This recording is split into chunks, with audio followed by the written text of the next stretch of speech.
Alrighty. So here I am with beloved Pete Manchester, all the way from Ashtabula. It's great to be here Great to be here. in the bustling metropolis of Grove City, Pennsylvania. Very much so. Very much so. There's so much to do. So many people, Yeah, so much traffic. so much traffic. So it's nice, peaceful town. But here I am, and Pete is visiting, and I've been wanting to do this with him for a while. And today, what we're gonna do is we're gonna have a deep dive into the story of Joseph, King of Dreams, in the book of Genesis. So, yeah, how do I want to approach this? So, I guess how I want to approach, I'm particularly interested in approaching this story from a cultural, psychological lens, and symbolic lens, because as Genesis is a book written not just with a lot of history, but also with a lot of culture and mythology surrounding it in that time. So I wouldn't be surprised if there are parallels between Genesis and other religious stories of that time. And so I find it very helpful to take these other perspectives, be it religious, mythological, psychological, to form a more comprehensive, detailed understanding of the stories that this text brings. So that's my particular interest in how I'm wanting to approach this text on top of the traditional, what we are both used to, which is the established theology that we've grown up with. So that's my side of it. That's going to be a unique perspective. I'm really looking forward to hearing your thoughts on it. I can't say I'm super brushed up on the contemporary mythologies of the time, but we'll roll with it. I'll learn as we go. Yeah. So I guess how we're gonna do this is we're gonna basically read through almost every verse, and if there are any insights that we want to bring up, feel free to bring it up, and we'll see how it goes. Okay. I'm always down for an experiment. And we're always down for an experiment. So this is an experimental episode. As any good experiment should. Let's start with a sip of tea. Perfect. Not just any tea.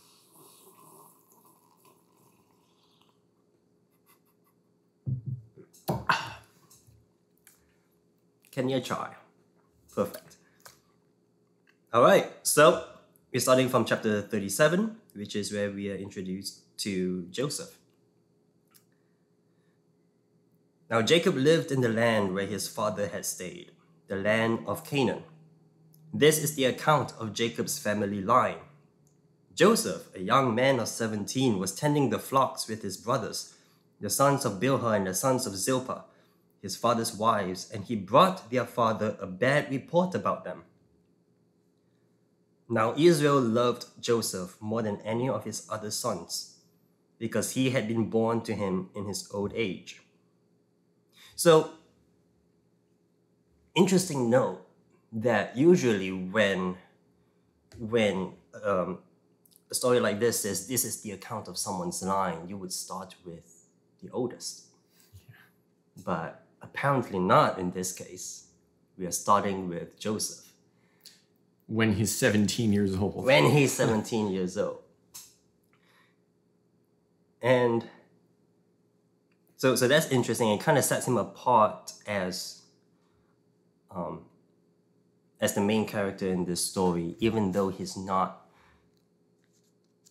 usually the character that a historian would focus on. Very true. But he is a young man of 17, and well, we already see, it's interesting that the first piece of information or the first story that we hear about Joseph is that he was basically a snitch on his brothers. And the reason why I included verse 3, now that Joseph was loved more than his other sons, so it already sets, from a literary perspective, it sets up this understanding that Joseph is set apart.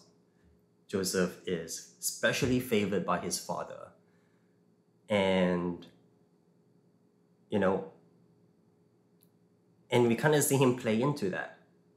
I don't know if you've experienced a kid who has this air around them as the favorite kid or the most important kid, and they kind of behave that way.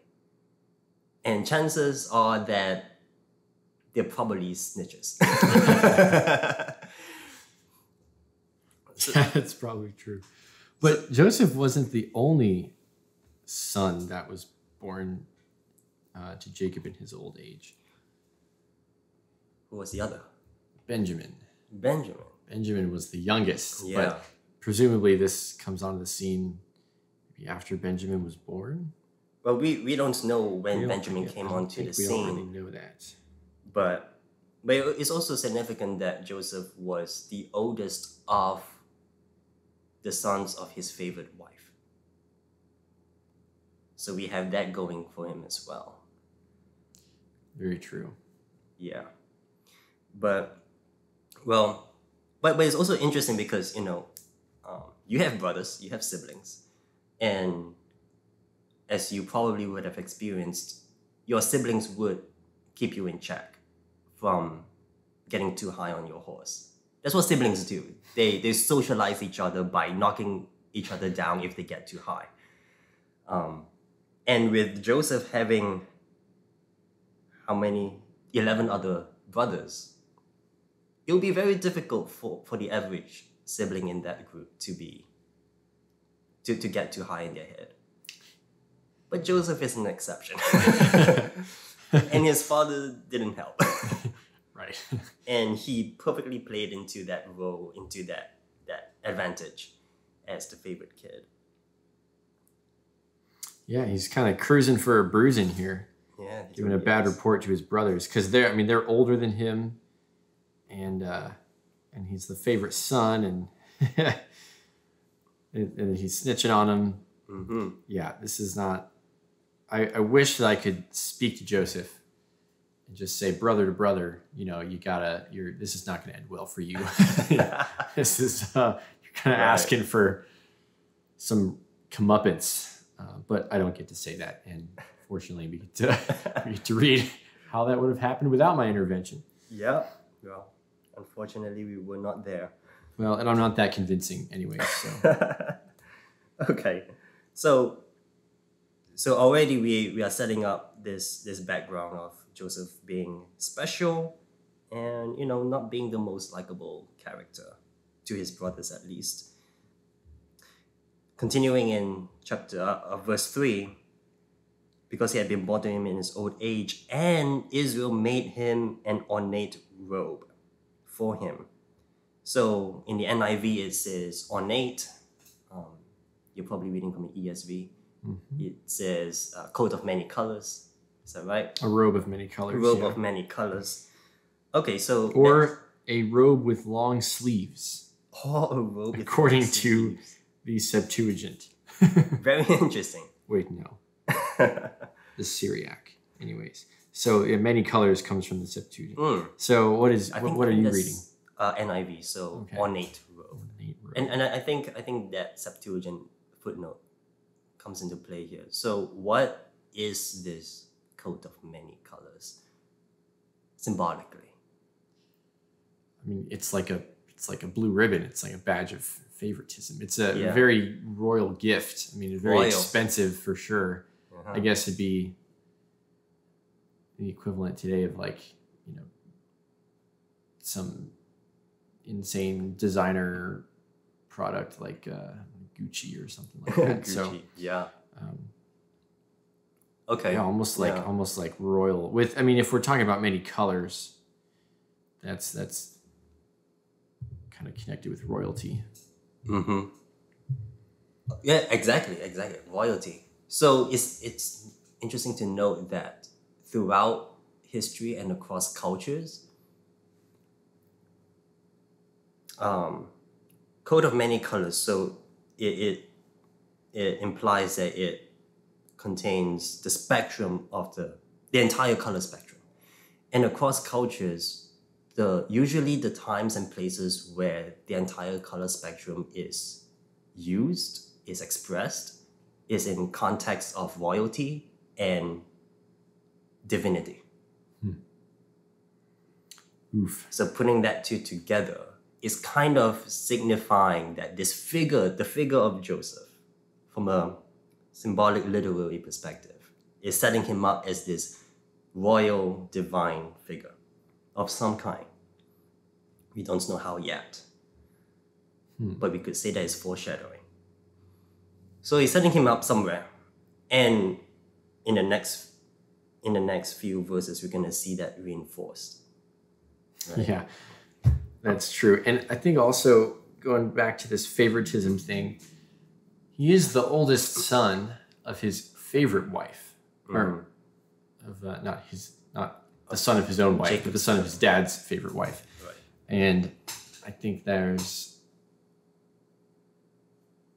probably an idea of the birthright in there. So if you want to talk about like a kingly robe or a symbol of royalty, it's almost like saying, this is the crown prince of my family. Like this is the one that will be my successor. But he's not the oldest son. So I'm betting that the oldest son is going to have something to say about this. Oh, yeah. And I also think it's interesting that with Jacob being so old, he almost treats Joseph more like his grandson than his son. He's just spoiling him. Oh, that's true. And when you have grandkids, you can spoil them. When I have grandkids, I will spoil them. And then you can send them home and let their parents deal with the consequences. And that's why being a grandparent's fun. But with Jacob, he's kind of treading a dangerous line here, because if you start to treat your kids like grandkids, then you're just gonna put a target on their back, and just with their other brothers. Now, I mean, my brothers were never, violent. Like they were not dangerous. So I think the other piece of context is birthrights were worth killing for. And you kind of get the idea that Jacob was probably a pretty wealthy, powerful individual. If you just look at his cunning in his business dealings with Laban, and kind of the community that he's amassed around him, and the promise to be a father of great nations is significant too. So when I say putting a target on his back, I'm not just saying like he's going to get bullied, but but these are stakes that you don't want to mess with at this time. So that's another piece of context that the readers would have originally understood. When you set someone up who's not the oldest son to be the favorite child, there's going to be, there's potential for violence to result from that. Right. And this is a parenting lesson too, because apart from just the surface sentence of don't spoil your kid, well, when it can be implied that not only was he set apart from the rest of his brothers in the eyes of his father, but he was treated that way. And maybe he didn't work as hard as his brothers did. Maybe he had other tasks as his brothers. So in parenting, like you don't want to like set your kid apart in that way too much, like literally, because they lack the socialization and they lack the experience of being knocked around a little bit. Right? So you don't want to encourage your kid to build this ivory tower around their mentality that's not going to serve them in the future. It's very true. Cool. So that's verse 3. Well, another note on the robe, because the robe is pretty interesting. Not only is it a symbol of royalty and divinity, But here's another interesting thing about how this element is used in scripture. Most of the time when we see clothing in scripture, there's this idea of clothing as role. Clothing as a description of someone's role or purpose in a context, in a society, in their story. So, and later on, we'll see another example of this, of how clothing is used as a signifier of role, even in their cultural context. But so with that added element, it's another descriptor of the place of the figure of Joseph in this story. So, verse 4, when his brothers saw that their father loved him more than any of them, they hated him and could not speak a kind word to him. Well, no wonder. Yeah, exactly. No wonder at all. And then Joseph had a dream. And when he told it to his brothers, they hated him all the more. He said to them, "Listen to this dream I had. We were binding sheaves of grain out in the field when suddenly my sheaf rose and stood upright, while your sheaves gathered around mine and bowed down to it." His brothers said to him, "Do you intend to reign over us? Will you actually rule us?" And they hated him all the more because of his dream and what he had said. Then he had another dream, and he told it to his brothers. "Listen," he said, "I had another dream, and this time the sun and moon and 11 stars were bowing down to me." When he told his father as well as his brothers, his father rebuked him and said, "What is this dream you had? Will your mother and I and your brothers actually come and bow down to the ground before you?" His brothers were jealous of him, but his father kept the matter in mind. So Joseph didn't help his case. No, and you can almost hear how his brothers are responding as he's mouthing off and just Right. telling this story. Hear this dream that I have dreamed. 11 groans. Not again, Joseph. Behold, we were binding sheaves in the field. Oh yeah, Joseph, when was the last time you bound sheaves in the field? That's our thing, bud. And behold, my sheaf rose and stood upright. And behold, your sheaves gathered around it and bowed down to my sheaf. 11 more groans. And they have no agreement about this dream. And you never get the impression that they think that it was a prophetic dream or a divine dream. No. They just think it's his own conceit. Right. Which it may have been. We don't really know that much about Joseph at the time, but the fact that he's going bragging about these dreams, like you said, it doesn't seem like he really helps his own case here. And then even his father rebukes him. But again, you don't get the sense that Jacob is doing much to protect Joseph from himself. He doesn't say, you might not want to be talking to your brothers about this. He just goes, "Oh, don't drag me into this." Like, I'm not, like, are we all going to bow down before you? It's I'm the man of the house here. Yeah, exactly. And, well, every time we see something repeated in the Bible, we got to take it seriously. Yeah. And definitely. and we are seeing, so this is the beginning of another pattern, another motif that we are seeing in the story of Joseph. The motif of two, of repeating. Not just two something, but two dreams, especially. So we're going to see that at least 2 more times in the story. And so, and another thing, well, you mentioned it could be just Joseph's conceit. I would also add his naivety. And we're starting with the boy Joseph having no knowledge outside of his small world of perfection. But we're going to see that fake delusional world that was built around him, we're going to see that break. Sounds painful. Sounds painful. But for his good. I'm not sure what his father kept the matter in mind. That's the other is thing. supposed to mean. Does that sound familiar? No. In, I believe it was the Gospel of Luke, when Jesus was 12 years old. And his parents were looking for him, and they found him in a temple, and they said, "Why weren't you with us?" And he said, "Don't you know that I should be in my father's house?" And then it says that he went home with his parents. And then what did it say? It said that Mary kept this in her heart. So parents pay attention. Parents pay attention. But there's reason for it, you know. Mary didn't understand what 12-year-old Jesus was saying. But we're going to see the fruits of that later as she witnesses his ministry. In the same way, Jacob didn't understand what Joseph's dreams were saying here. But he kept it in mind, and we're going to see the fruits of that as he witnesses the future when it comes. Yeah, so that's an interesting detail.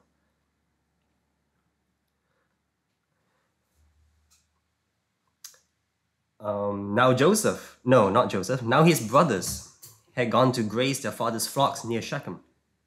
Shechem? And Israel said to Joseph... Technically it's Shechem. Get it right in the standard. Shechem. Yes, the Hebrew way of saying it. It's just Shechem. And Israel said to Joseph, "As you know, your brothers are grazing the flocks near Shechem. Come, I am going to send you to them." "Very well," he replied. So he said to him, "Go and see if all is well with your brothers and with the flocks, and bring word back to me." Then he sent him off from the valley of Hebron. When Joseph arrived at Shechem, a man found him wandering around the field and asked him, "What are you looking for?" He replied, "I'm looking for my brothers. Can you tell me where they are grazing their flocks?" "They have moved on from here," the man answered. "I heard them say, 'Let's go to Dothan.'" By the way, Dothan means a place of wells. Really? So that's some neat foreshadowing there for you. So Joseph went after his brothers and found them near Dothan. But they saw him in the distance, and before he reached them, they plotted to kill him. "Here comes that dreamer," they said to each other.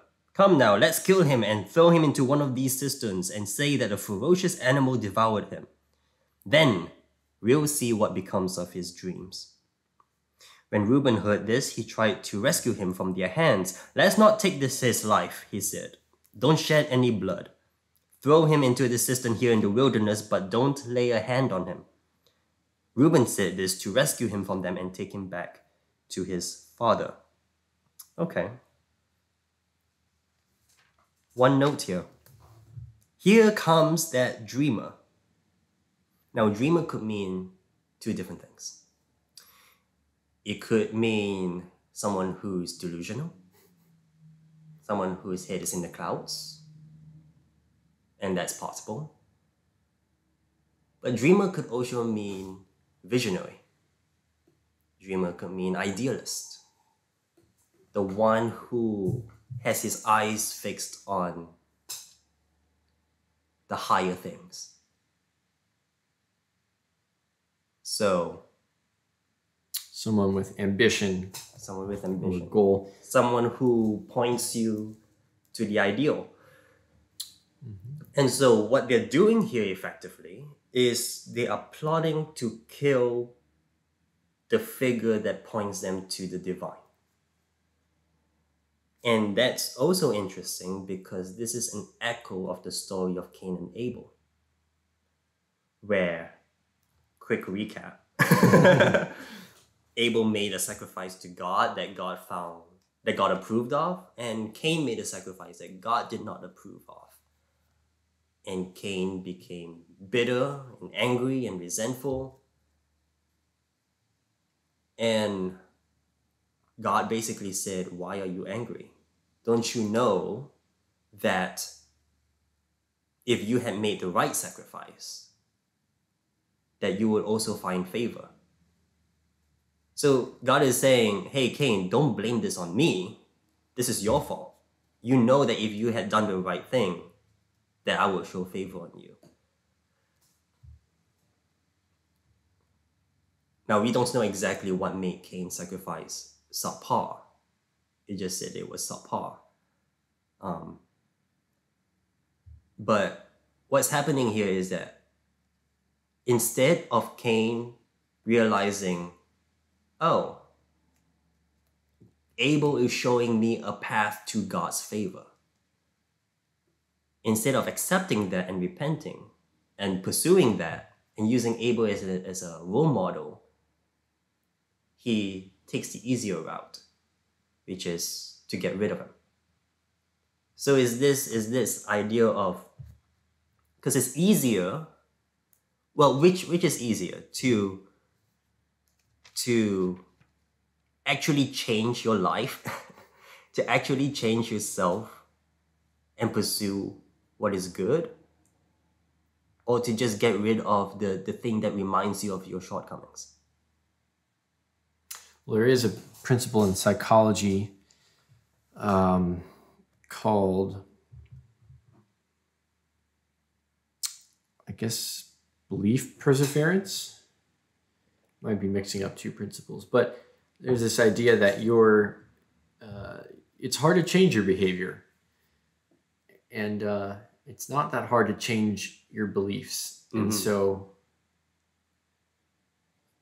there is this idea that sometimes, even when people are confronted about behaviors that don't align with their beliefs, you have a tendency to want to justify your actions. In essence, changing what you say you believe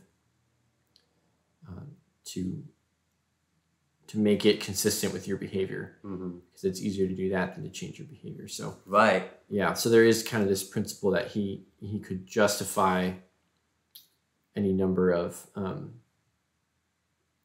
things to basically shift the status quo to make him feel okay about whatever it was he was doing that made his sacrifices less acceptable. And you probably have the same thing going on here, where instead of being dreamers and having ambitions, and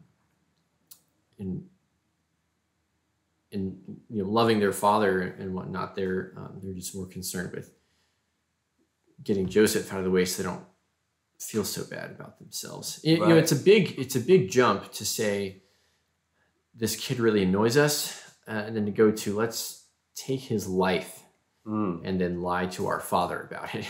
But it's not a big jump from resentment to that. Right. So I think clearly there were issues. Like there was a lot of pathology within the family. Exactly. And not to blame it all on Jacob, but I mean, if he's playing favorites, it's not hard to see. He doesn't help. How you could foster a lot of resentment. Also, in a family of 12 boys, I mean, Dad cannot control everything that's going on. So there's stuff festering beneath the surface that hasn't been addressed appropriately, hasn't been parented appropriately. But I mean, these guys are adults at this point, and so they should know better than to kill their brother. So this dream was maybe the straw, or these dreams that broke the camel's back, but that's definitely not, at least I don't think, worth killing for, unless they thought that there was some prophetic gravity to his dreams, and they thought that preserving their own destiny, would require removing Joseph. Who knows? So these machinations aren't described in the scriptures, but I think it's worth considering. But clearly, there's a lot going on here. And it's the same spirit behind the idea that God is dead. Not the same spirit behind Nietzsche's prediction, but the same spirit behind this cultural movement into the death of God. That we don't want a God who reminds us of our shortcomings. So you're just going to get rid of that standard. Yeah, make him irrelevant. Right. Yeah. But by doing so, we doom ourselves. And so in the same way... Because we forfeit our only compass. Yes, exactly. To lead us back to truth. Because you get rid of the thing that points you in the right direction. So by killing Abel, Cain doomed himself. And by plotting to to get rid of Joseph, they're dooming themselves in the same way. Yeah, that's very true. And there's only one person who recognizes that this is not going to be a great idea. But you know what? He's too scared to say anything about it. So clearly, the brothers 2 through 10 are bad news, because even between Reuben and Joseph, they're not willing to stand up to these guys. So I'm guessing this. I mean, and we know. I guess now that I think about it, we know from the previous story involving one of their sisters. We know that these are men of violence. You know what Proverbs has to say about men of violence. No, the two, particularly the two. Particularly the two. So now that I'm thinking about that, I guess there is precedent for this pathology in this family. Yeah. So these are wild times. This is not the nuclear family of today. No. And I think it's really interesting that they kind of set these things up to where they don't really spend that much time discussing. Yeah. No. I guess because I guess it shouldn't shock us at this point in the story, which is alarming. No, there's no talking going on. So come now, let's kill him, and then we'll see what comes of his dreams. So when Joseph came to his brothers, they stripped him of his robe. Again, the word robe comes up. So they stripped him of this signifier of divinity and royalty, the ornate robe he was wearing. And they took him and threw him into the cistern. The cistern was empty, there was no water in it. As they sat down to eat their meal, they looked up and saw a caravan of Ishmaelites coming from Gilead. Their camels were loaded with spices, balm, and myrrh, and they were on their way to take them down to Egypt. Judah said to his brothers, "What will we gain if we kill our brother and cover up his blood? Come, let's sell him to the Ishmaelites and not lay our hands on him. After all, he is our brother, our very own flesh and blood." His brothers agreed. So when the Midianite merchants came by, his brothers pulled Joseph up out of the cistern and sold him for 20 shekels of silver to the Ishmaelites, who took him to Egypt. When Reuben returned to the cistern and saw that Joseph was not there, he tore his clothes. He went back to his brothers and said, "The boy isn't there. Where can I turn now?" Well, first point of interest, Ishmaelites.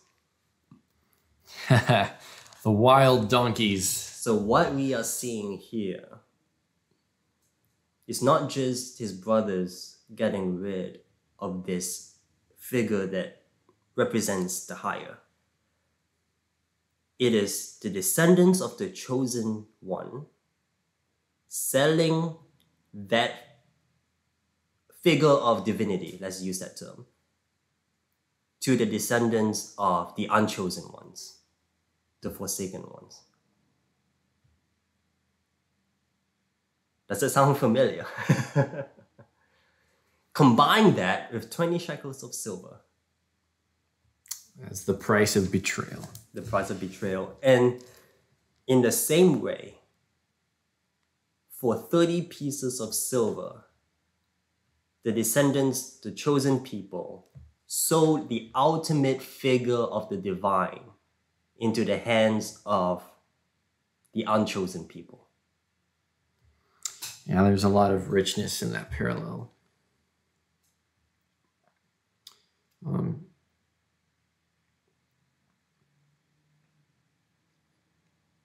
Yeah.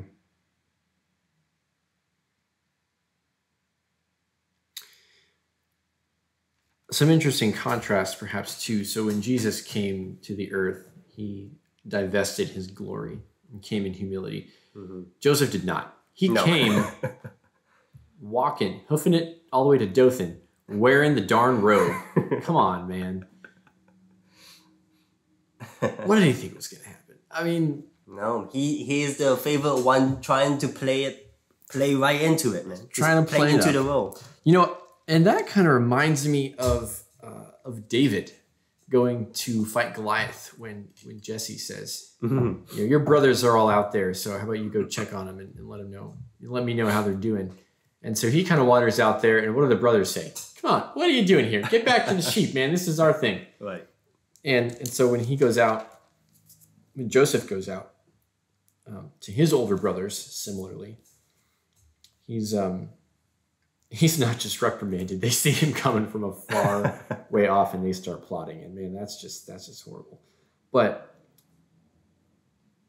you mentioned the kind of the favored one, or the chosen figure of divinity. So Joseph is not the chosen one in the sense that his blood is not the line through which the Messiah is fulfilled. That's actually Judah, who in this passage is a horrible person. Chosen in the sense that he's the descendant of the chosen lineage. Chosen lineage. Yes. But typologically, Joseph, as we're exploring, is very much the link between Jacob and Jesus. You know, he's the promise. Yeah. He's the in a sense, from a figure sense, he's a pre-Jesus.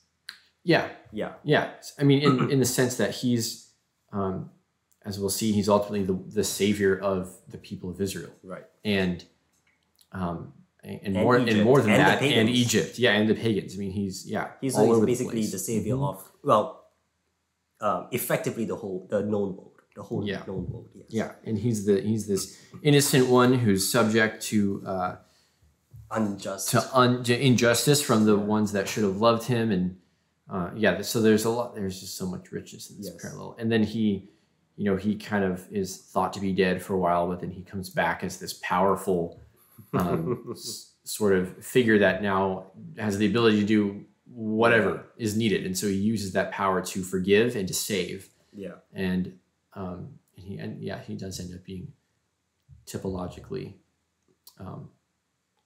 very much in the lineage of Jesus. Very much. So that's interesting. But Judah is really the one who's who ends up being, which just goes to show you that you can't mess up God's plans. They're bigger than you. So and not just Judah, but who the mother of the lineage is, and we're gonna get to that. But that's the next chapter. We're getting ahead of ourselves a little bit. Ourselves. But Judah, I guess, to come back to this passage, Judah makes a kind of a big jump. To go from plotting murder to slavery is kind of a strange shift to make. So murder makes sense, as this sort of expression of resentment, or maybe even just protecting their family line. Selling someone into slavery and just talking about, what are we going to profit from this? That's like a whole nother level of where now he's not even a life worth taking. He's nothing. He's just a business opportunity.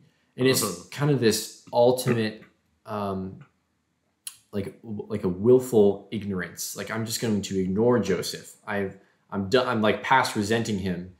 And now we're just going to degrade and dehumanize him. So if you hate someone, at least you acknowledge that they exist. But to sell someone, that's even colder. So I'm not sure why he chooses to escalate his antisocial behavior. I would say it's an addition. So it's bad enough that you would kill someone out of resentment. It's even worse in addition to do that and to profit out of it. Yes. Yeah. But he's not going to kill him, which ends up playing in his favor in a way he doesn't expect. Ended up being a good decision. If he killed Joseph, he would have died himself later. But at least he's out of the picture. Yeah. Yeah, but he's removing him from...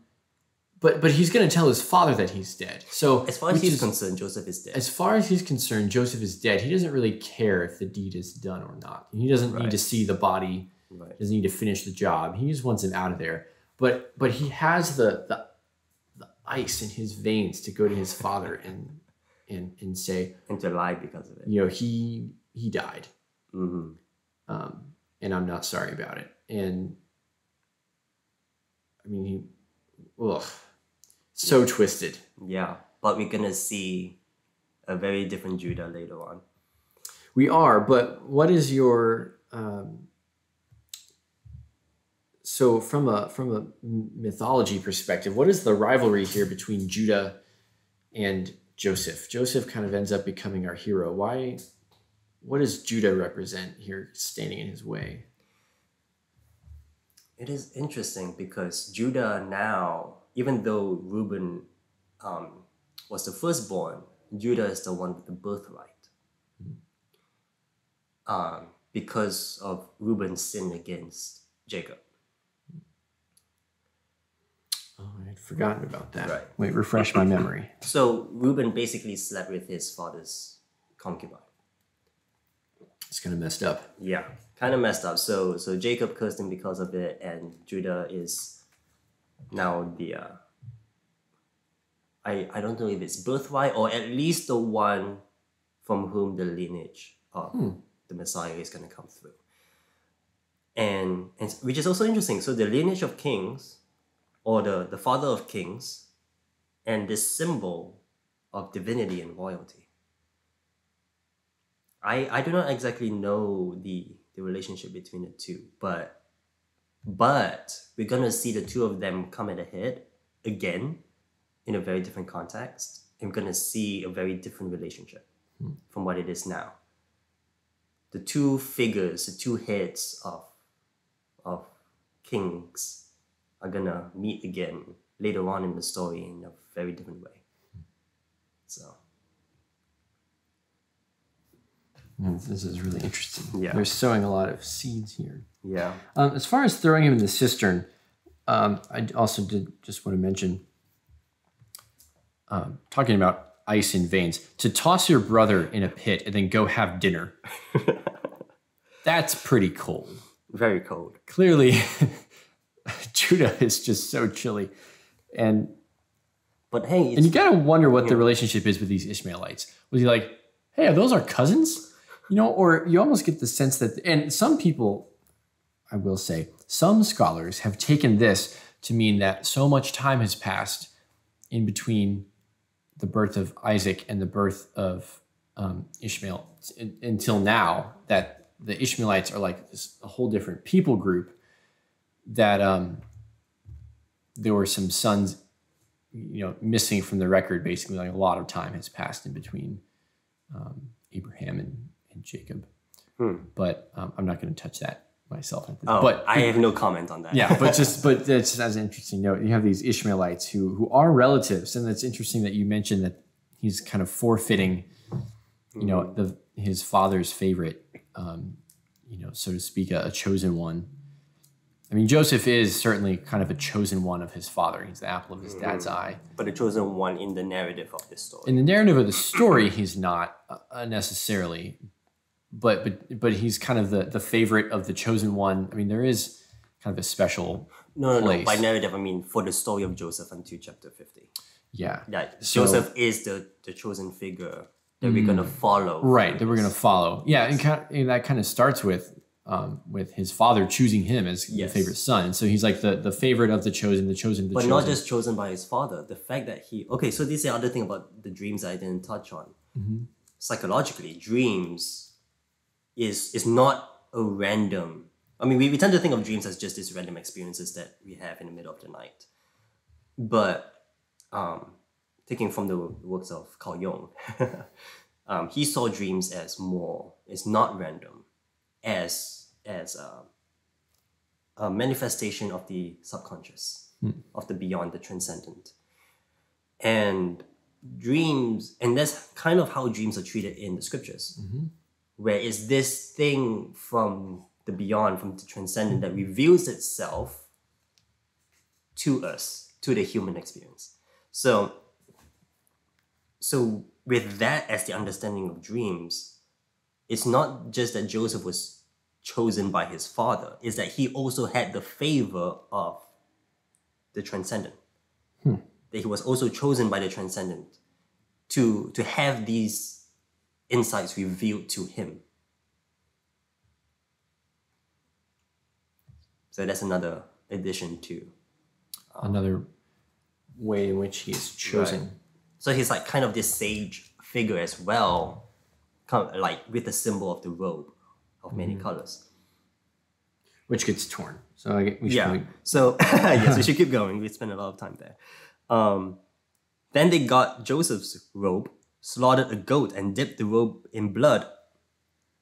They took the ornate robe back to their father and said, "We found this. Examine it to see whether it is your son's robe." So, the robe of many colors, signifying divinity and royalty, gets dipped in blood, gets dipped in death. So it's this collision of the high thing and the low thing coming together. Not only that, but it's a picture of how this innocent world, Joseph's innocent world, is shattered by death. And we could argue that that is a necessary thing. That in some way it is I don't want to say good, but let's just say it is of use, or it is somewhat necessary for perfection to be marred by death and sin, which is a bigger picture. We could definitely say Joseph would not have attained the glory, honor, and power and prosperity that he would one day if he had not passed through this trial. If he had not passed through the fire. Yeah, that's very true. And it's also there's a lot of typology with that, dipping that robe in blood. Another one that comes to mind is just that the substitutionary atonement. It wasn't actually Joseph's blood, even though they needed their father to think Joseph had died. He did not, and so something had to die for him. That's interesting. For that story to be satisfactory to the father. So there, in this case, it's a deceit. It is a deceit, yeah. But there is a dark echo of this substitutionary atonement that becomes very central among the practices of the people of Israel. So that's really good too. That's a good observation. Thank you. And then the other piece is just if Joseph as sort of a type of Christ, then you kind of have him divesting his glory into sin and death, and that kind of being the initial place in his journey of humility, in kind of the way that Christ stepped down from his high place in heaven and was passed through the blood of labor and just with the animals in this stable was born in humility. So yeah, there's a lot of typology with that statement. That's a good piece to turn our attention to. I like that. And Reuben also tore his clothes. So a lot of clothes are getting torn. Oh yeah. Where was Reuben while this was happening? He just comes back and is like, what? Where'd he go? Maybe he comes back later in the middle of the night. I don't know where he was. To go drop a deuce. And was he not at dinner? There's something, I don't know what was happening here. But this statement, "Where shall I go?" is interesting. Even as someone who's been cursed by his father, he still feels like he's responsible for the family as the oldest son. If we come back without this kid, what am I going to tell dad? It's still on his shoulders. You can give the birthright to somebody else, but in his heart, he's always the oldest child. But that sentiment we do spend our whole lives with those duties. And that sentiment is going to be repeated in Judah. So okay, that's interesting. Cool. I'll stay tuned. Okay, continuing. He recognized it and said, "It is my son's robe. Some ferocious animal has devoured him. Joseph has surely been torn to pieces." Then Jacob tore his clothes, put on sackcloth, and mourned for his son many days. All his sons and daughters came to comfort him, but he refused to be comforted. "No," he said, "I will continue to mourn until I join my son in the grave." So his father wept for him. Meanwhile, the Midianites sold Joseph in Egypt to Potiphar, one of Pharaoh's officials, the captain of the guard. So Jacob kind of tied his life up with his son, which is also really interesting. because there's this Jungian idea, not just idea, but the archetype of the mother, which is this nurturing figure. But for every archetype, there's the healthy counterpart and the corrupted, the corrupted counterpart. I'll just say that. What's the term you use for like diseased? Never mind. The corrupted face of the archetype. So like for the ruler, the king archetype, there's the good king, and then there's the tyrant. So for the mother archetype, there's the nurturing mother, but there's the eatable mother. And what an eatable mother is like is that it is overprotective. It ties itself up with the object of the beloved so much that it's so overprotective, it's so overpowering that effectively destroys any potential for that child to grow. And we see that a lot in families. We see that a lot in mothers who are unwilling and unable to let go, to allow their children to experience the world, thereby destroying their ability and potential to grow. So Jacob is kind of a smother mother to Joseph. Right. Yeah. And we saw that, right? Building this delusional ivory tower around him.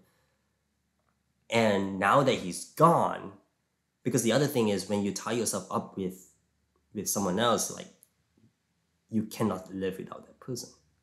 And so it's this when he's gone, like he himself is suffering.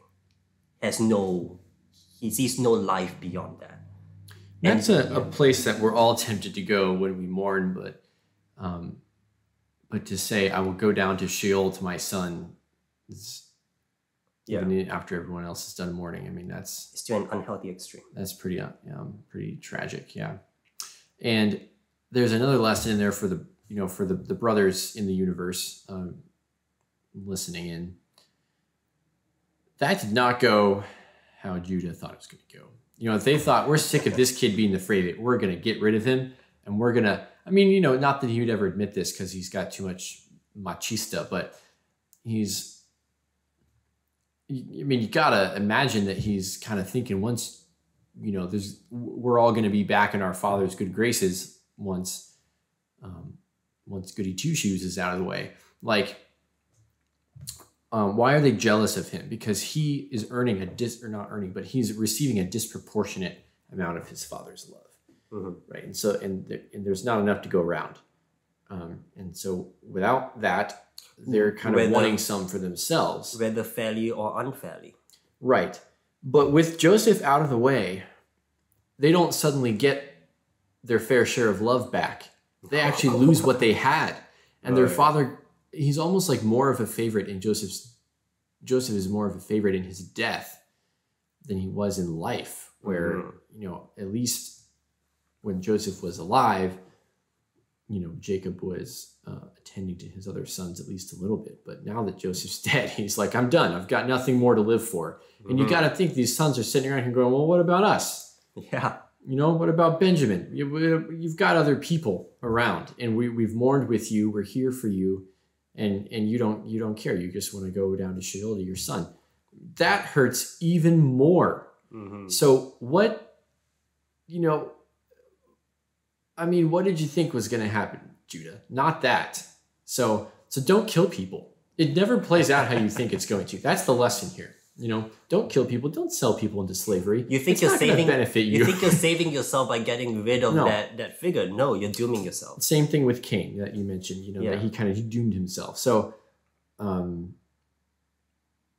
So, if they had just confronted the issue head on, it may have gone differently. But they sold their brother into slavery. So, and that backfired, made it even worse for them at home. So, yeah.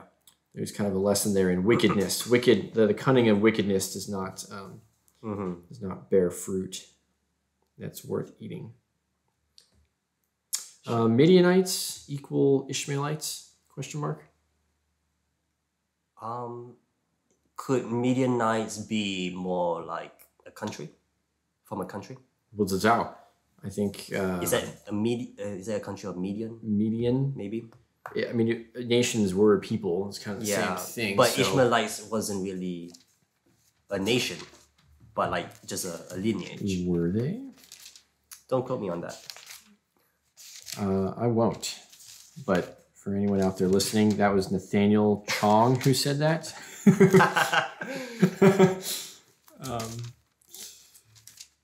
So you can quote him on that, but I won't. Now, let me go flipping through my archaic paper Bible and see if I have any maps in here to help. Man, geography changes a lot in the book of Genesis, so this is going to be tricky. So Pete still has a Bible that has maps in it. Isn't that interesting? Because I'm so old. Whoa. Also, look at the difference between, the distance between Hebron and Shechem. Really, he went away. A long way. Imagine what it must be like from Jacob's perspective, though. You shelter your son so much. And then this one time that you're like, okay, I'm going to send him all that way. And little did he know that will be the last time he sees him. Drama queen much? When he sees the robe, and he just goes, there's no doubt. He's torn to pieces. Whoa. What happened to sending out a search party? I mean, I don't know. No. I just get the idea of Jacob being kind of this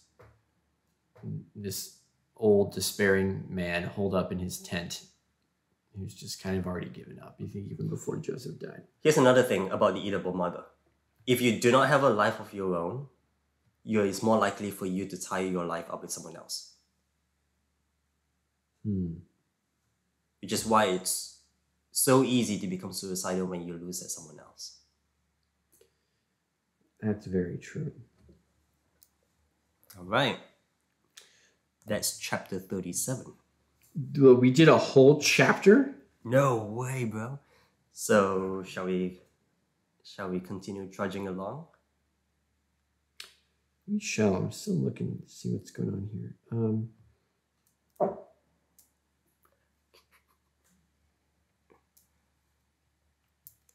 don't see any notes about these Midianites. I don't know. So, caravan of Ishmaelites. These traders come from the Sinai Peninsula. Although initially identified as Ishmaelites, a broad category covering various groups of people. They are specifically called Midianites, coming from Gilead on camels. So pretty much what I was actually saying. The opposite, though.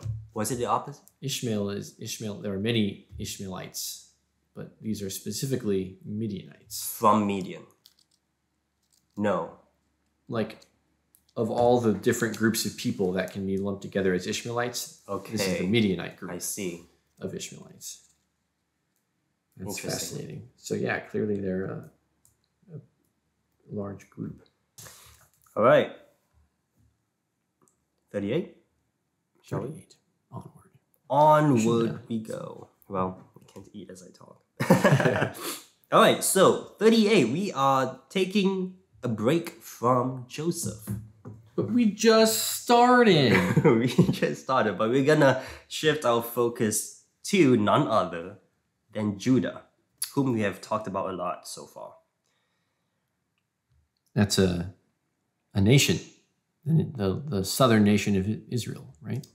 Soon to be, yes. Okay. But their forefather is not the most, not the best role model, let's say.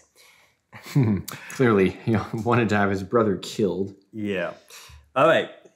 So, chapter 38. At that time, Judah left his brothers and went down to stay with a man of Adullam named Hira. There Judah met the daughter of a Canaanite man named Shua. He married her and made love to her. She became pregnant and gave birth to a son who was named Er. She conceived again and gave birth to a son and named him Onan. She gave birth to still another son and named him Shelah. It was at Kezib that she gave birth to him.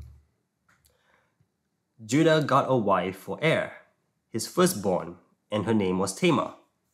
But Er, Judah's firstborn, was wicked in the Lord's sight, so the Lord put him to death. Then Judah said to Onan, "Sleep with your brother's wife and fulfill your duty to her as a brother-in-law to raise up offspring for your brother." But Onan knew that the child would not be his, so whenever he slept with his brother's wife, he spilled his seed on the ground to keep from providing offspring for his brother. What he did was wicked in the Lord's sight, so the Lord put him to death also. Judah then said to his daughter-in-law Tamar, "Live as a widow in your father's household until my son Shelah grows up." For he thought, "He may die too, just like his brothers." So Tamar went to live in her father's household. So taking a break from Joseph's story and focusing on Judah was not an accident, for more than one reason. Explain. We are going to see an evolution or a seed of evolution in the character of Judah, which we will see the fruits of later. Okay. So you're saying that the character arc kind of begins back here in his treachery to Joseph. Mm-hmm. Which brings up the question, what on earth did Onan do that was so bad that he Very was interesting. struck down by the Lord where very Judah was interesting. not for all the horrible things Judah did? Exactly. Where's Judah's lightning bolt? I have no idea. Is that crass of me to ask? Sorry, I'll refrain from such questions. I have no idea. But so we are not told why Er was wicked in the Lord's sight. Oh, that was Er, not Onan. Yeah. What what Onan did was messed up too. But Er was the firstborn. For some reason, he was wicked in the Lord's sight, and the Lord just put him to death, just like that. And then he, the one of the centers of this chapter is around Onan, and there have been tons of conversations and debates around what this means and the sin of Onan and Onanism. There's a whole conversation around that in Christianity. Some think that the sin of Onan was basically spilling the seed, but I think it's more than that. So what could it mean? Well, what's going on here is in that culture, when an older brother dies, his wife is passed on to the second brother to have children by him, and that children would be considered the descendants of the elder brother. Right, that's levirate marriage. Yes. So when Onan prevented his brother from having children, which is the intent, why was that sin? It was not because he didn't want to have children. That was not the sin. What was happening was that he knew that if he had... Okay, let me set it up this way. When Er died, Er had the birthright, and the birthright would have been passed to Onan. If Onan... And then would go to Onan's sons after him. Yes, and if Onan had children by Tamar, the children would be considered as children by society and therefore by birthright. So the birthright would be skip passed. Er and go to Er's children. It would go back Through to Onan. Right. The birthright that was passed to Onan will go back to the line of Er. And so my hypothesis is that the sin of Onan was not sexual in nature. The sin of Onan was effectively the stealing of the birthright from his brother's children. The messianic birthright, let's not forget. Yes. So serious stakes here. Yeah, that's a very good point. And there is also... So there is a lot of wickedness in his conduct with Tamar, in the sense where he is going into her, but he's not really fulfilling his duty at all. So, so that I think there is a sense in which he kind of walked as close to the line as he could, as far as he was giving the appearance of doing his duty. She may not have even known that he was doing this. But for all intents and purposes, everyone thought he was fulfilling his duties, and he was almost fulfilling his duty. I mean, in some sense, a very, very small sense, he was. I mean, they were, he was taking in Tamar and carrying, she was a member of his household, but he came so close to doing what was right, and then tried so hard to willfully not do what was right. So there's a kind of this, also kind of a lesson where, don't walk as close to the line of righteousness as you can. Just walk in righteousness. Don't try to split hairs with the Lord. He's not.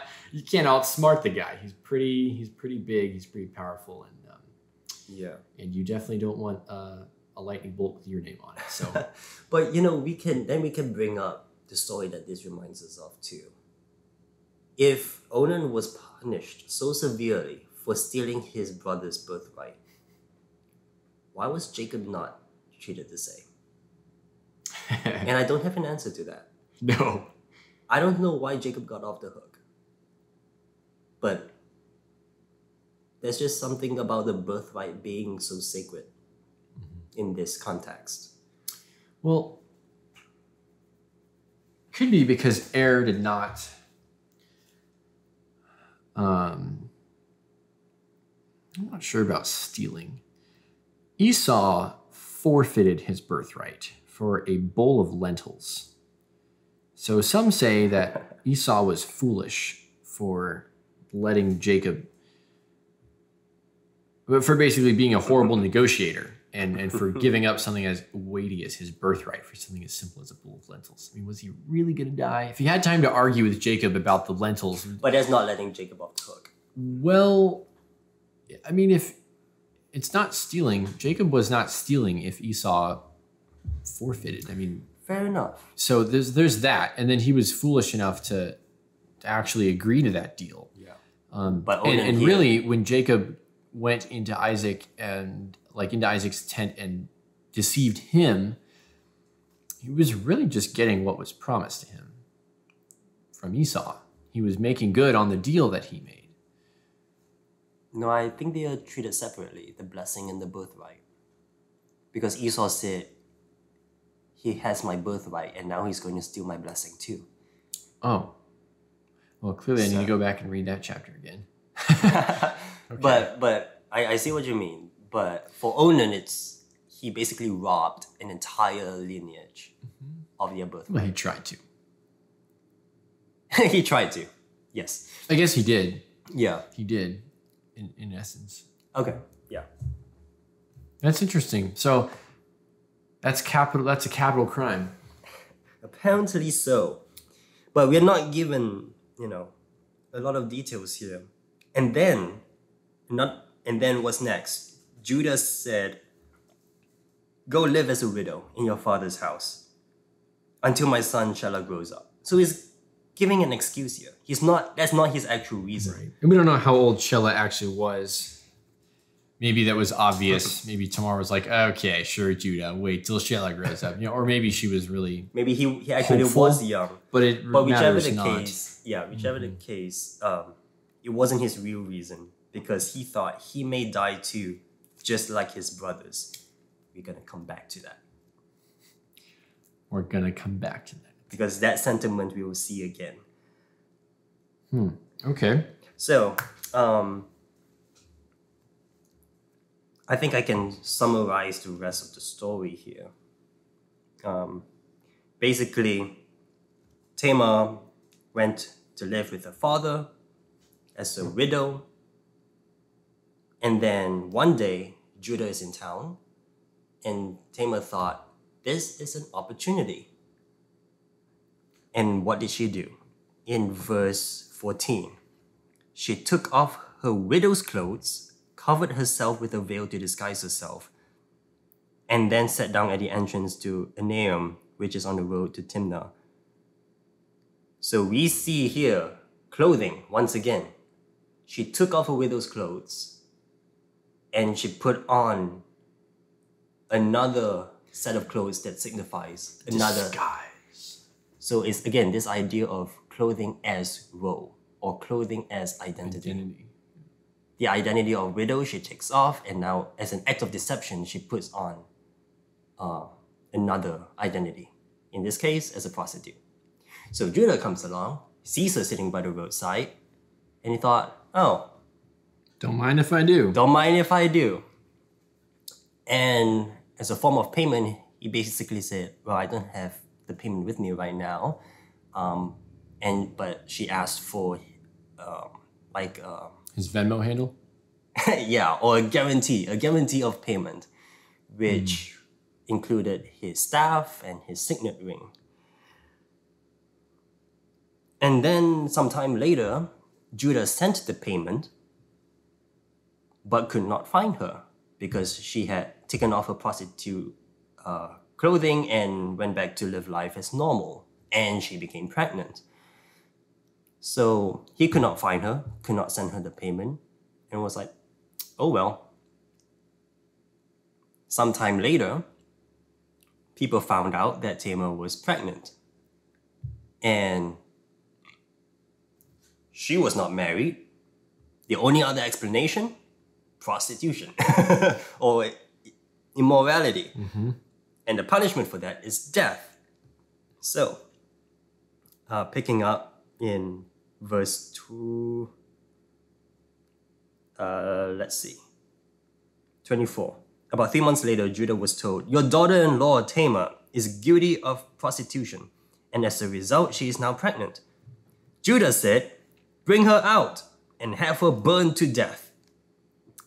Kind of hypocritical of Judah, right? A little bit. Well, my translation says she was a cult prostitute.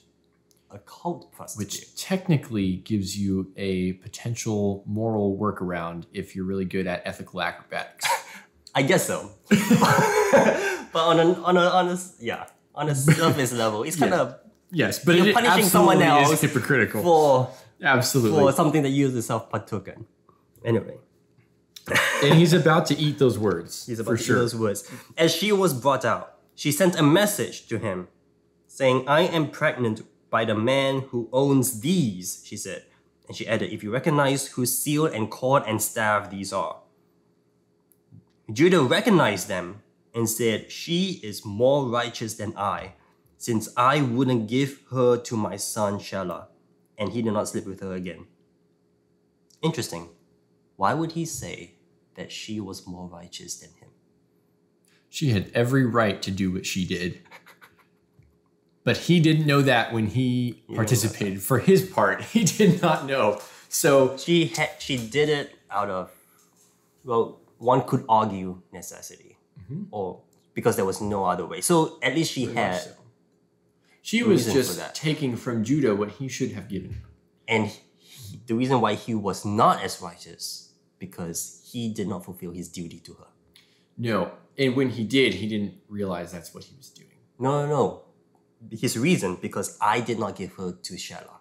Well, yeah, but also as when he slept with her, he thought he was just sleeping with a temple prostitute. So he didn't. So he did participate in righting his wrong, but he didn't know that while he was doing it. He meant to do something else that was bad, and she caught him in the act. she did, but in all of this, she did not shame him.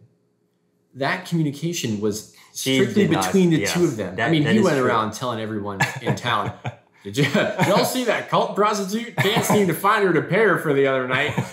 Clearly not bashful, but she did not shame him for what he she did not thought he had done or what he didn't do. But his guilt came from his failure to do his duty. Absolutely, but she, yes. So in all ways, she was within rights and actually went kind of above and beyond to be courteous to all people involved, but still get done what she had to. Except we could argue that becoming a prostitute, at least even for one night, was not excusable. Well, I wouldn't say excusable. not It wasn't good. It wasn't good. It's not optimal.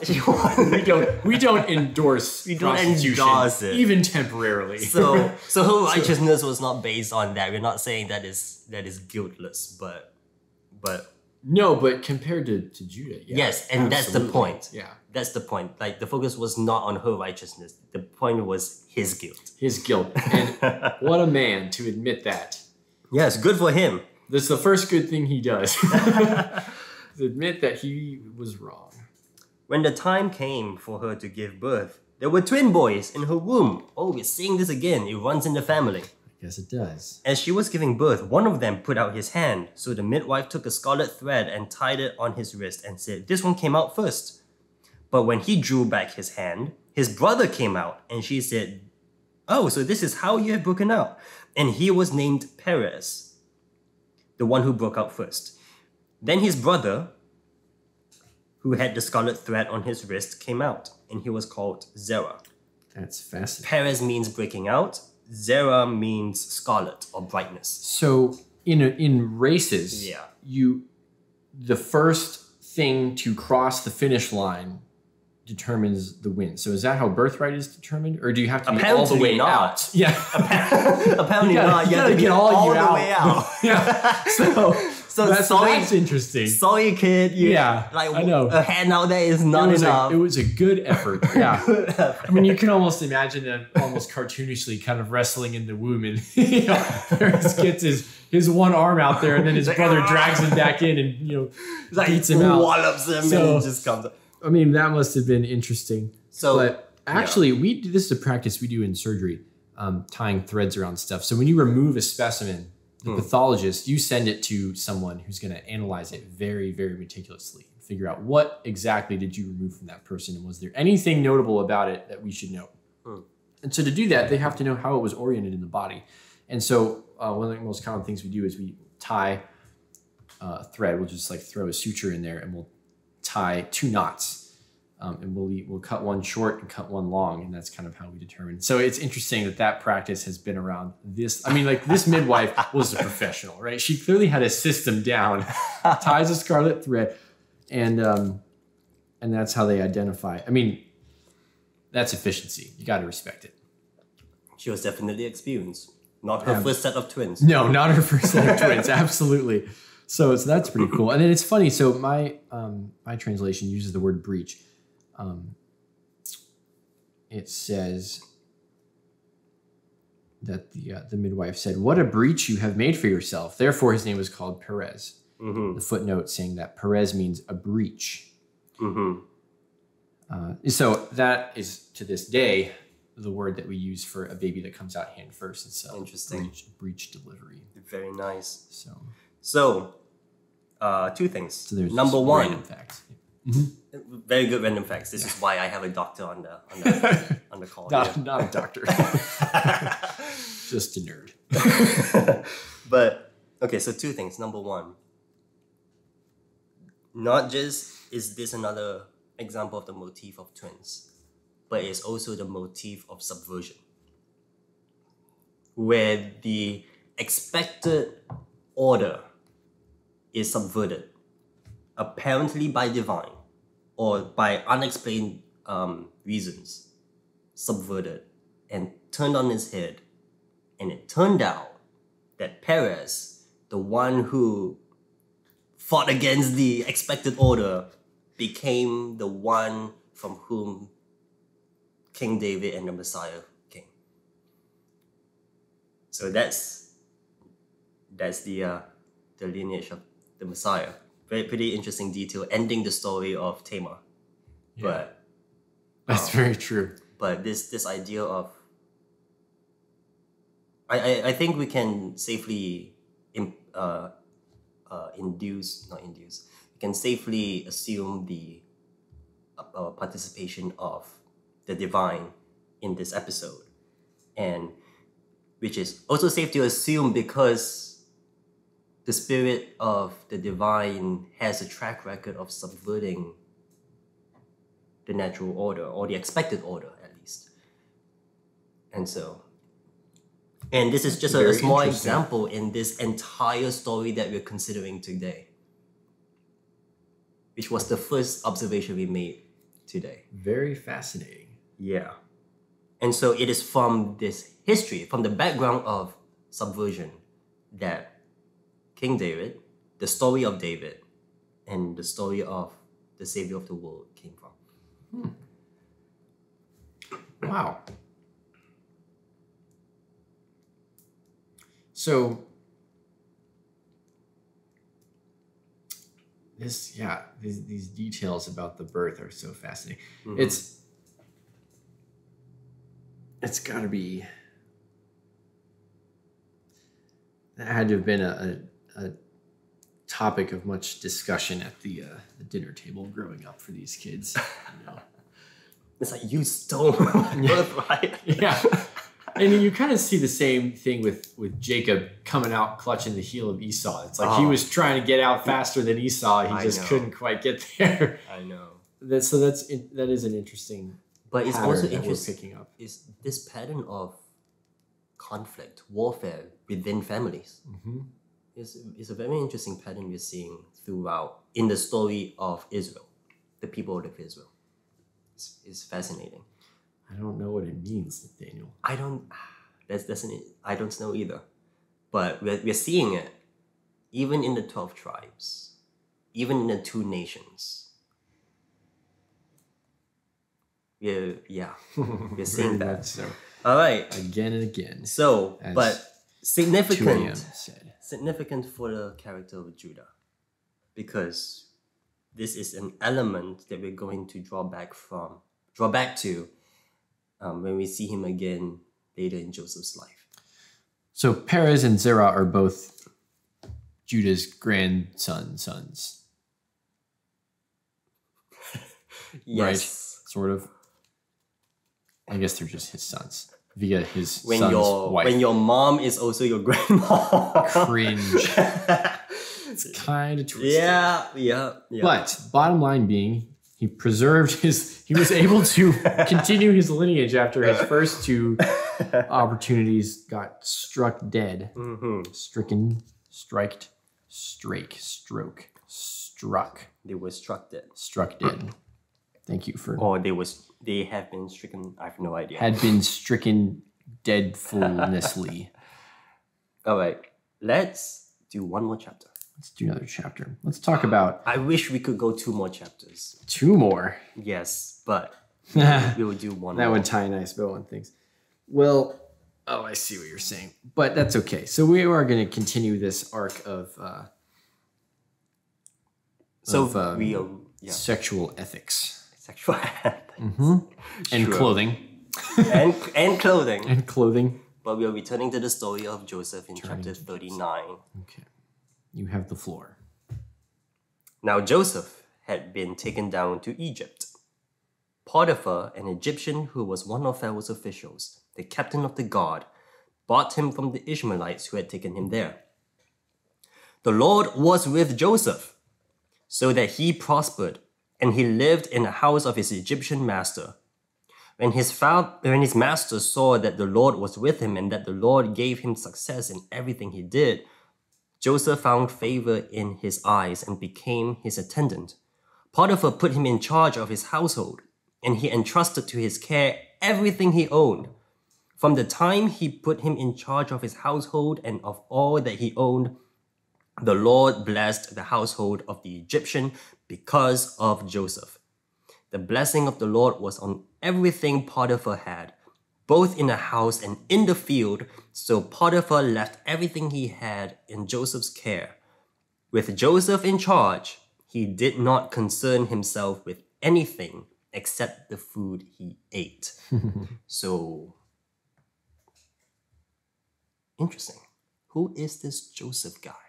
Well, I'm going to eat my words for trash-talking Joseph about not participating in the family chores. Clearly, he's got a good work ethic. Despite being spoiled by his father, he didn't waste his time feeling entitled to a different life. I mean, he just stuck his nose to the grindstone and got stuff done. And it's interesting that it's in that context he finds favor in the Lord's sight. Not before. Not before. No, It was preliminary. He received from the Lord. he did not explicitly receive the Lord's favor while he Not had his father's favor. Not explicitly. But once that was taken from him and he was fatherless, the Lord stepped in.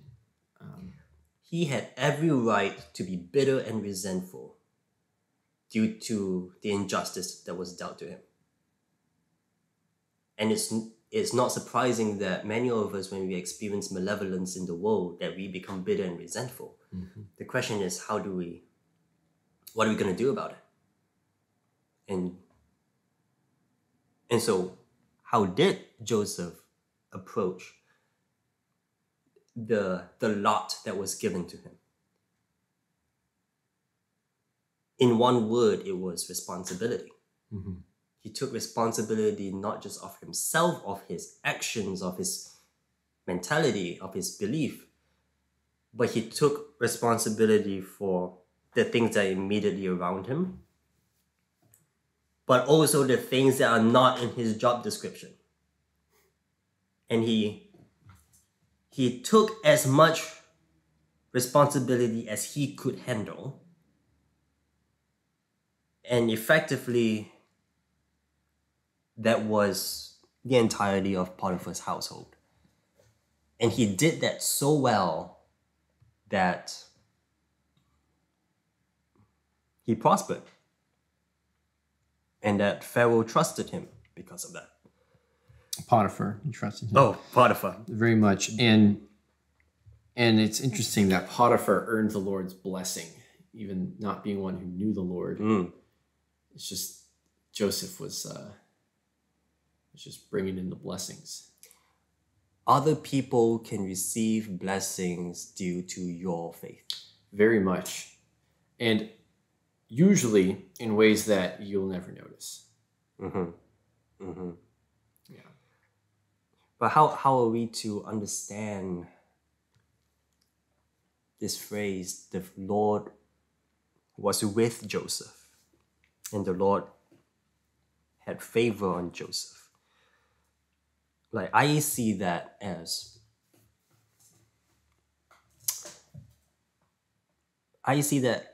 just an expression of what we observe in life, of those people who took great responsibility of themselves and their community. Like, when you take responsibility for something, you leave no stone unturned, you do your duty, and you do it for the good of not just yourself, but for others, the thing you're taking care of. And it only makes sense that that would prosper. And it is just a general rule of life that when you do that, when you are responsible for your life and you add to that the responsibility of your family and then your community, that fate will smile on you, in a sense. And that's how it is for the Lord was with him when he did that. The Lord blessed him when he did that. And the people around him were blessed when he did that. Yeah, they were very blessed. Potiphar was worried about nothing but the food in front of them. You know, it's like... Yeah, he didn't have to care worry about anything. To do but put the food that was on the table in his mouth. You know? Yeah. It's all the work that he had to do. It's good for Joseph. Might not be so good for Potiphar. Yeah, really. And his own development. Yeah, Joseph was probably getting pretty chiseled. One might even say handsome in form and appearance. Ah, of course. So, which now Joseph reminds me of present company. Oh, all right. I will take that as a segue into the next verse. Yes, let's. Now Joseph was well built and handsome, which is kind of a thing to say, like just out of nowhere. It's like, oh yeah, by the way, this Joseph guy, he's like he's good looking. He So was a stud. so not only was he like this divine figure, but he's also a stud. And so be jealous. Yeah. Be jealous. I guess I didn't really read that tone into the text, but sure. Sure. And after a while, his master's wife took notice of Joseph and said, "Come to bed with me." But he refused. Well, that was Talk quite the about proposition. shooting your shot. She, She went from 0 to 11. like she did not play games. She was like, she spoke her mind, and you might see that as like a nice thing to have, but she did. But he was also pretty clear with her. What was the sorry to interrupt? What was the custom at the time for sleeping with your husband's servants? We've looked a little bit at examples where, like Joseph's brothers were maybe like the sons of his mother's servant sort of thing. So there's clearly some precedent for. No, it was Jacob sleeping with his wife's servant. Something here. But yeah, Reuben sleeping with his father's. No, not that. Oh. Yeah, I guess we haven't actually really discussed this, but but the sons of Jacob are this way. This is actually, I'm just reading it from Genesis 35:22. Now the sons of Jacob were 12. The sons of Leah were Reuben, Simeon, Levi, Judah, Issachar, and Zebulun. So that's definitely the most of them. The sons of Rachel were Joseph and Benjamin. But that's not up to 12. The sons of Bilhah, Rachel's servant, were Dan and Naphtali. And the sons of Zilpah, Leah's servant, were Gad and Asher. So, and then we did actually open with, in verse 37:1, 37:2. He was a boy with the sons of Bilhah and Zilpah, his father's wives. Right. So we see that the lines get a little bit blurry between servant and wife, or servant of wife and wife. And that's kind of an irrelevant aside at this point. But I'm looking at this and thinking, she's so direct, just lie with me. I mean, maybe the author here is sort of summarizing the progression of events that would have made a great television movie, movie made for cable. But also, I'm wondering, was that an unrealistic thing for her to ask? I mean, was she used to just having command over her husband's servants like that? Like, hey, you're my husband's servant, so I don't know. I should have whatever I want from you. I don't know. But what is clear is that Potiphar would not have approved. Oh, yeah?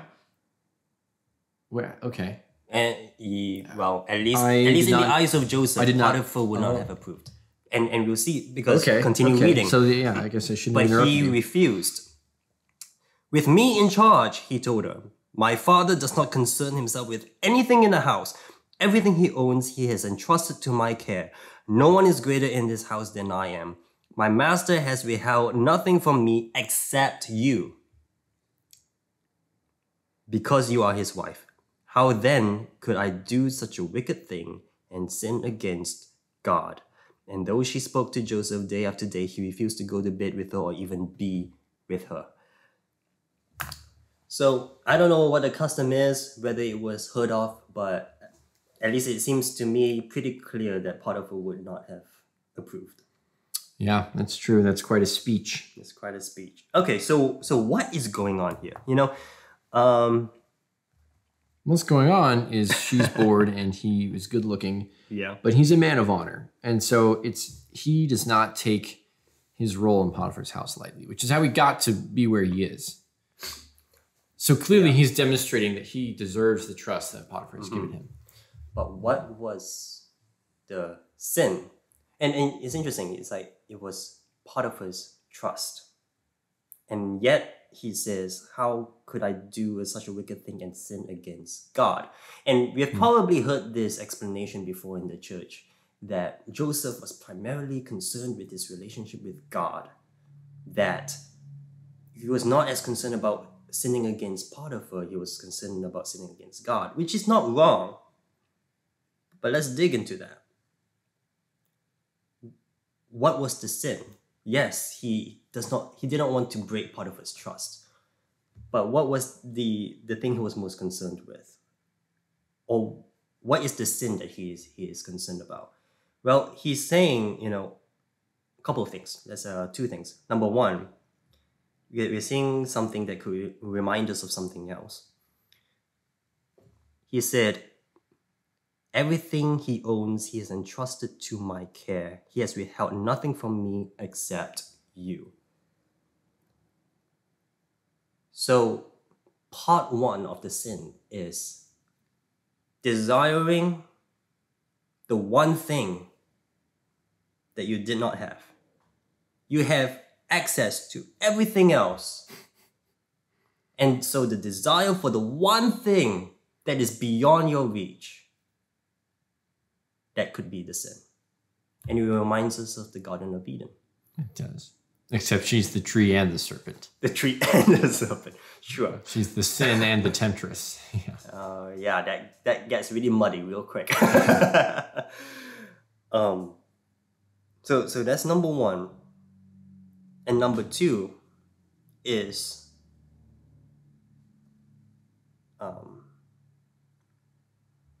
he has,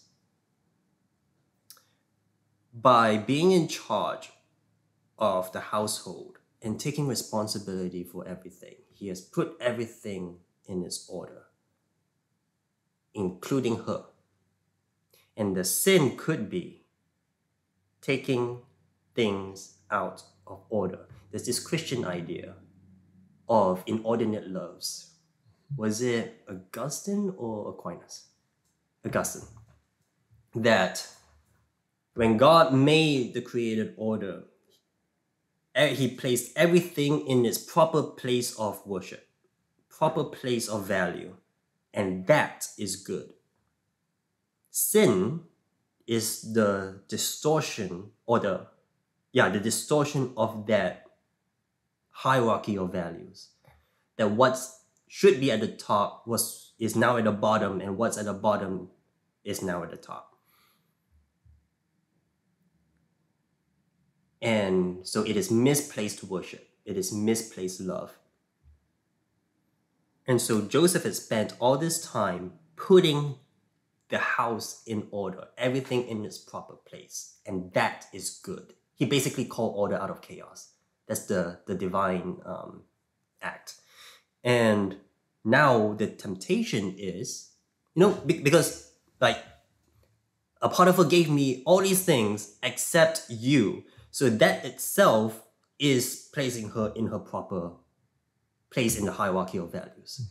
The temptation is to distort that. The temptation is to now take her out of her proper place and put her in the place that she should not be. So you're saying that he's basically exercising authority in Potiphar's image, but it would be wrong for him to then take that an extra step and conflate himself with Potiphar.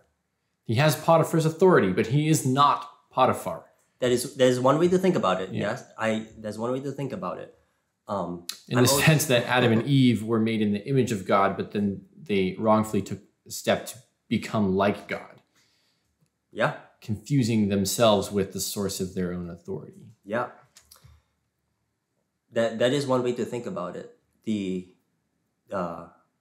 other it's not a different perspective, but the other conclusion is also that it is why he is more concerned with the sin against God than against Potiphar. Because in the hierarchy of values, it doesn't stop with a household. The thing at the top is God. Whatever is at the top is God.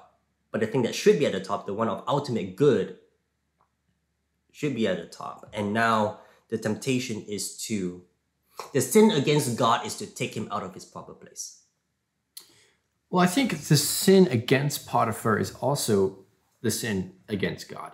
And not just in the sense that sin is sin, but specifically because Joseph is afforded his trust and his position because Potiphar saw that the Lord was with him.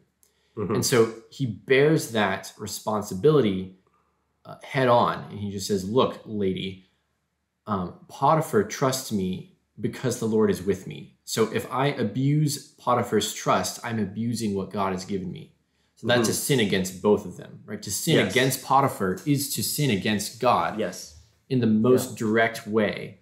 So it's interesting that that he shoulders that responsibility so well, even as a young man, that he's able to, he's nowhere in this speech do his own desires enter his mind. Who knows, if he had been tempted at other times in other ways around anything else in Potiphar's house, but he's not concerned with like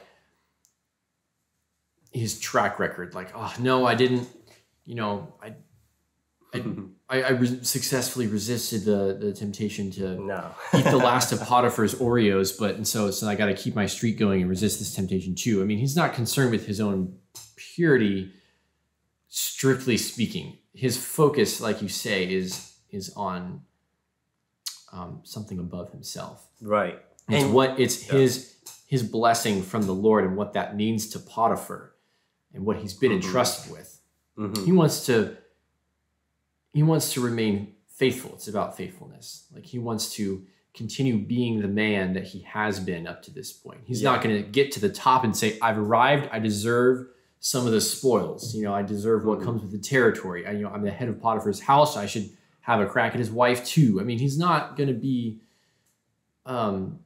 he's not going to let the success change him. He knows his proper place. Yeah, he knows his place. Part of ordering the hierarchy of values. You're not just ordering, you're not just putting other things in their proper place. You're putting yourself in your proper place. Yeah.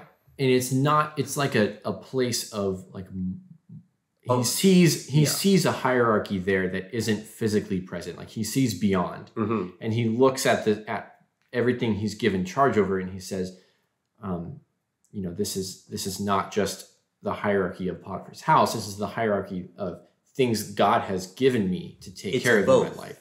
Yeah, the physical is reflected by. So just because he's at the top of what he can see before him, his dominion, he's based. I mean, he says so. He's at the top of the sub pyramid. Yes, but and even to the extent where he says here in the ESV about Potiphar, he is not greater in this house than I am. That Potiphar is not great. Yeah. He says it in verse 9. Yeah. Nor has he kept back anything from me. So he's kind of saying, like, I understand how you could get confused, lady, because Potiphar and I take a lot of the same roles, but we're not the same person. And he has the one thing he's held back from me is you. So I'm not going to confuse myself. I'm not going to confuse the fact that I'm at the top of this physical hierarchy with being at the top of things spiritually, right? Like, just because he's in charge of his dominion doesn't mean that he gets to rewrite the rules. He's not going to become a different person now that he's at the top. I think the difference is the sub hierarchy in the larger hierarchy. So I'm blending the physical with the spiritual. Right. I'm just saying that he's looking at both. But the temptation is to get to the top of what you can see and look physically and say, like, look, realistically, I'm in charge of this house. Is he going to get that mad? I don't know. Maybe he will, maybe he won't. Does he have to know? You could start looking at, like, I'm at the top. I can now manage things from here, right? But that's the temptation, is to conflate the position with the identity, or to kind of conflate, like the structure you can see before you, the structure of the world what I'm saying is, if he was to ignore the spiritual hierarchy, if he was to ignore the divine involvement in his situation, then in a sense, like, it wouldn't be wrong. He could confuse himself and think, because maybe this isn't wrong, because he knows that he is subject. Or maybe it's not the improper place. Like, maybe if he just looked at the one and just said just the one pyramid and saw himself, he is at the top. But he's not, because he's aware that she is not part of that. So yeah, but it gets a little bit dicier. Like, he could start playing games and saying that, well, Potiphar doesn't have to know. Yeah, right? Like, you can always rise to power, but then and but think the hierarchy, to yourself, in his hierarchy, integrity is greater. So yes, his integrity sees beyond the physical, and his integrity looks into or he values deeper integrity things above other things. So again, yeah, so it's that's a hierarchy that's of a values. different. It's like looking beyond. Yeah. So Yeah. so basically, he's kind of focused on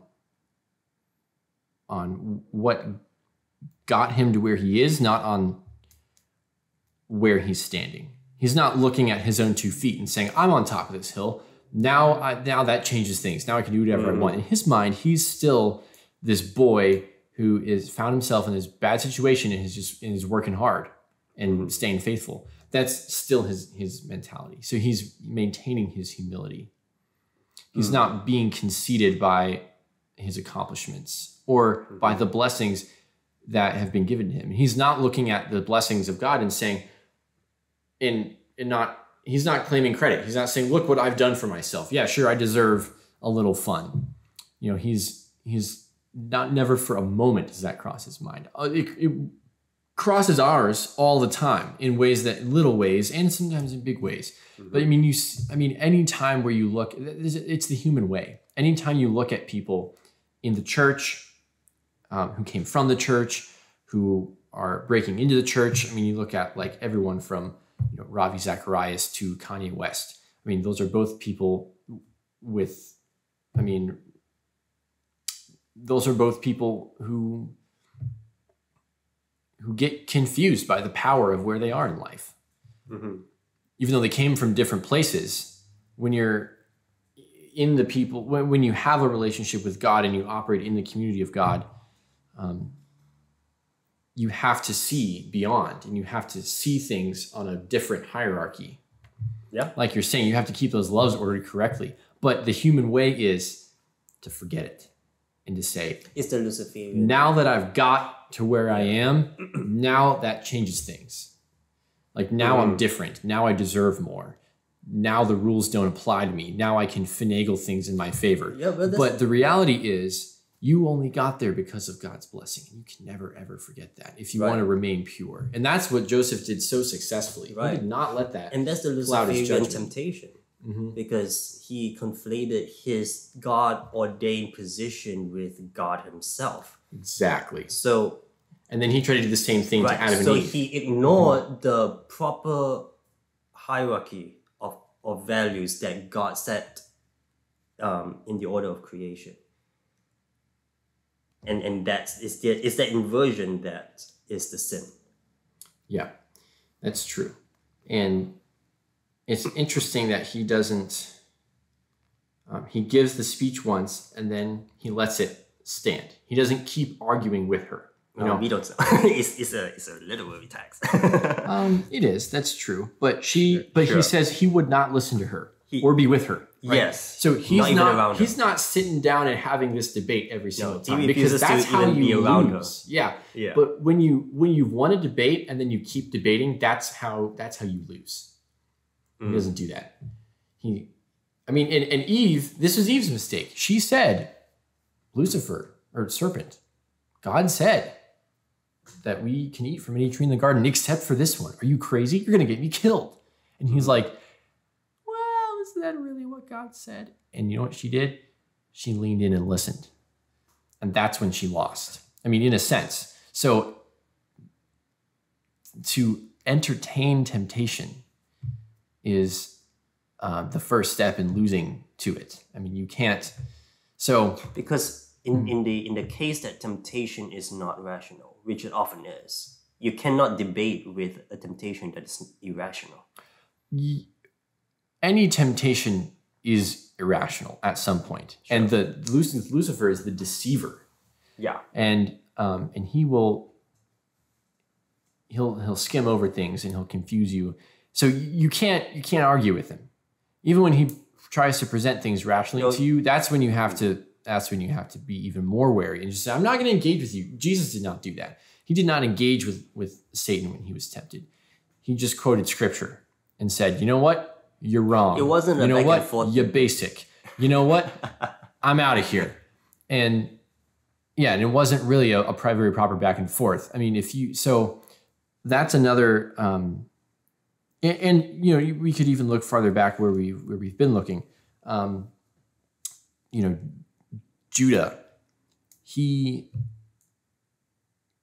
kind of,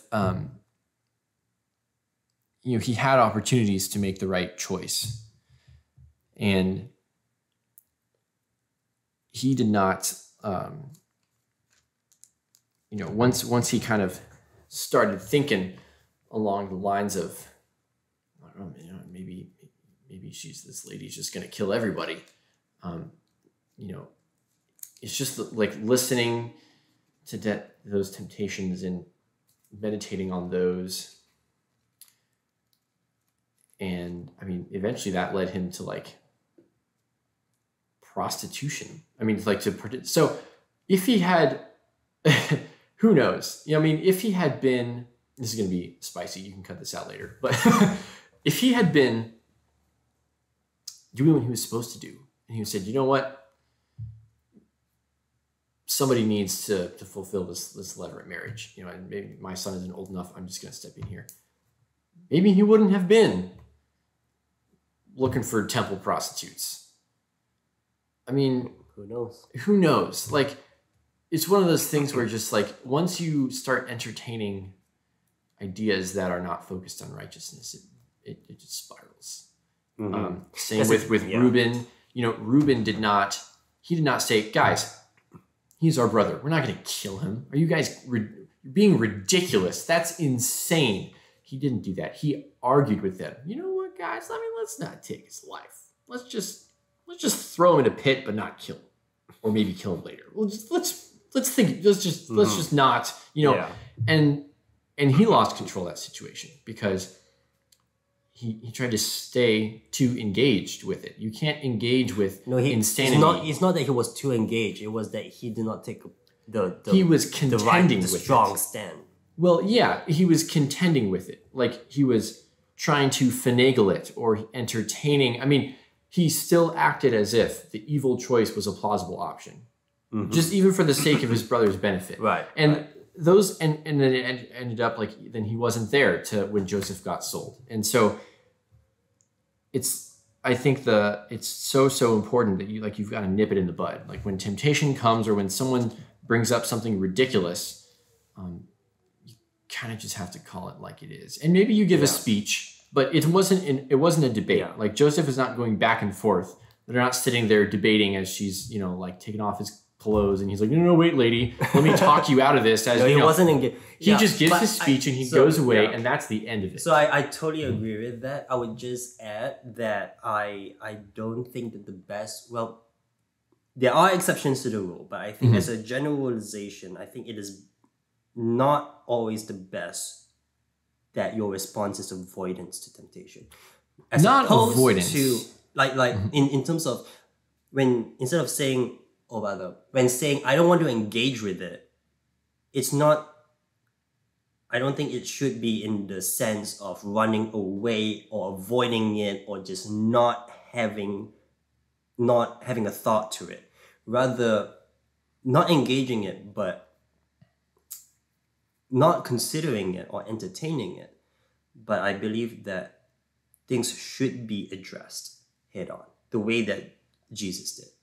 Head on, and then your decision stands. That's what Joseph did. Yes. He addressed it head avoidance. On. It's not avoidance. Yeah. Because it's not just shoving things under the rug. It is addressing it head on, but not entertaining it. So I just wanted to add that. Entertaining with it, engaging with it, contending with it. What I mean is, if you, like when temptation presents itself to you,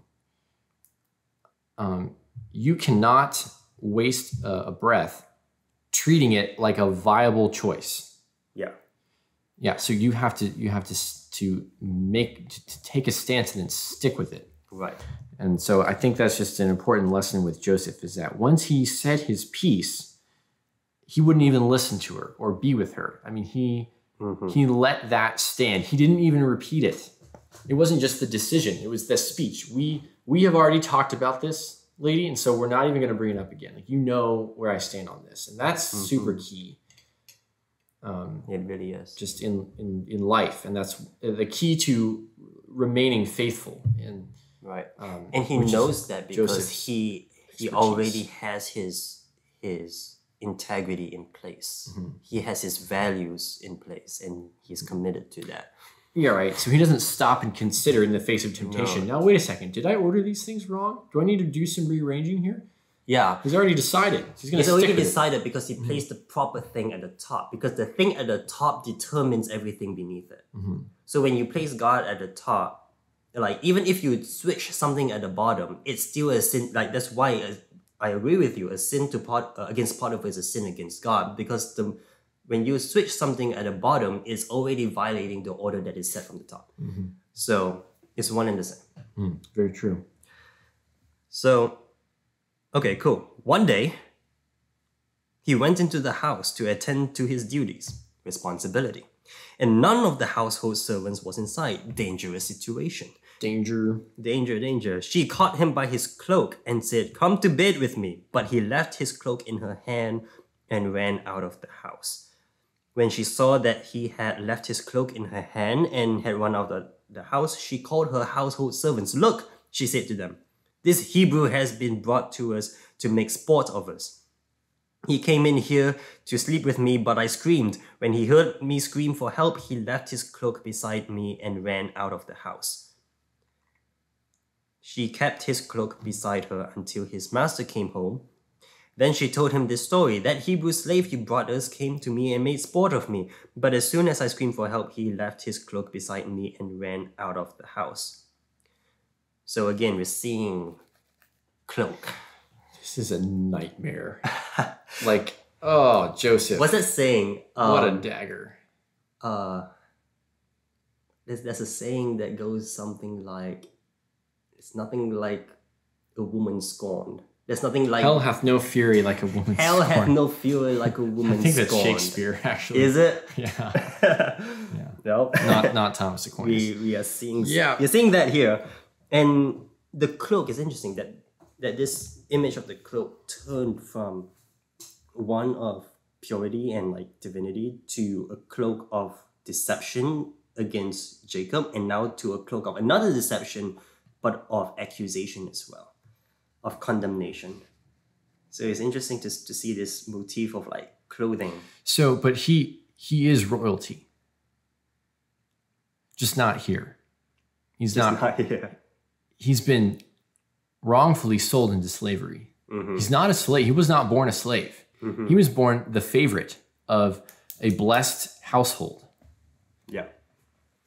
And he divested his outer, his garment of glory, or it was taken from him, and he was sold into slavery. And so now what he has is this cloak of servitude and of humility. Yeah. And so, so there's some interesting things here. One is that he has this identity of integrity, and that seems to draw fire, no matter what's on the outside. Royalty or slave, doesn't matter. People are still going to take his clothes off and use them against him. And that's reality. Yes, that's life. That is life. Like, yeah, go on. But it ends up playing in everyone's favor, really. Right. God uses all of these things to bring blessings to everyone involved, even the people who wronged him. They still benefit by God confounding what they meant for evil to turn into things that were good. So that's the way that integrity wins in the end. And anyone, every guy who's ever been to youth group and has heard this is like rolling their eyes right now because like, oh, I've heard this before. But that's what happens when you order things properly, is that nobody else has things ordered rightly. And so they're not going to understand why you do the things that you do, and it's going to cause problems. But in the end, because you built your house properly, it's going to stand the longest. It is a reality of life. It is a fundamental reality of life that integrity will draw fire. Yeah, for sure. but it is a deeper reality of the world that integrity and truth will outlast that. And that if you stick to it, that you stick to your integrity, you stick to your guns, you stay on the side of truth, that eventually the truth will win in the end. Even if it gets you tied to a stone table and killed. Pretty true. The deeper magic of life. Do not quote the deep magic to me. The deeper magic of life. And that is faith. To do that is faith. Faith in something deeper. Faith that something will win in the end. Faith is to act accordingly to that. That is faith. Is that seeing beyond? Joseph sees a different structure behind the one that everyone else sees. Mm-hmm. He doesn't see where he is as like, oh, I've made it. He still sees himself as, yes, I've made it, but it's because of God's blessings. And so I'm going to keep doing what I was doing. I'm going to this doesn't change anything for me. I haven't arrived. I'm still, I'm a servant of Potiphar, but he sees beyond that to see that he's a servant of God. And that seeing beyond is exactly what you're saying. When you see past what everyone else sees, to see a greater truth, and then you make decisions based off of that, you use that road, you see beyond the map to see a different map behind it, and then that's how you chart your course. Yeah, it will draw fire, because if you're going to be walking in all kinds of places that on the regular map you shouldn't be. Mm-hmm. But that's not the map you're using. You're looking past it and seeing a better path, and that's the evidence of faith, is when you that's how faith produces works, and how faith without works is dead. His faith is proven. If you have the faith to see beyond, but you conduct no works to act upon it, it's unconsummated faith. It might not even be real faith. It might not even be real. Because faith is only made real when you act it out. Mm-hmm. It's not theoretical. It's not like nobody cares. Even the demons believe and tremble, right? It's one thing to say, oh, I see how this works. I'm just not going to do anything in accordance with it. But to see a better hierarchy and to structure your life around it, and then to stick with it even when it's under fire, that's the essence of faith and righteousness. It is what it is, because if you don't act out what you theoretically believe in, I would argue you don't even believe it in the first place. That you sound like William James. Sure. He wrote a work called Pragmatic Philosophy, which states that there is something to the sense that if you examine the life of a philosopher, you might find a greater truth about the philosophy they wrote, just by looking at how that turned out for them. Right. And so, in his mind, where the rubber meets the road of philosophy is is still a valid point of debate. I believe that, because what you believe is not just an agreement to a set of theoretical propositions. Mm-hmm. It's what you act out. So I don't care what you say you believed in and what the nature of angels and reality is. It's, do you act that way? Do you act in a way that assumes that truth will win in the end? Do you act in a way that assumes love is the greatest thing? Do you act in such a way that integrity is the best way to plot your life? Right. And in a sense, we may even give Joseph the credit of saying he was still holding on to his dreams. And he saw correctly. He saw beyond and understood that no matter what his circumstance was, living in integrity is the only way to see those dreams come true. Mm-hmm. Even those, to not see beyond, but just to see, would be to look at his situation and say, he should spend his time plotting vengeance or being bitter or trying to escape and get back to Israel and exact his revenge on Judah. I mean, any number of things that normal people would say would be the best course of action in that situation, or what a real man would do, or what a clever man would do. Many people could say many things, and what Joseph did would make no sense to them. But he stuck it out because he saw the better way. And that, I guess, that is faithfulness. And so even though it gets him in trouble here, and his first cloak that he was robbed of was kind of, you could say there was still some haughtiness there, but he sheds that. He sheds it. And then his next cloak is this sort of, even though he's in a position of servitude, it's not that he's, well, it's he was at the bottom, but now he's even more at the bottom. Yeah, but it's interesting that before, he's in his heart, he was at the top. He thought of himself so highly. But he was like the youngest of the son, one of the youngest of the sons, right? Apparently useless against 10 other strong dudes. Yeah. And so that cost him, right?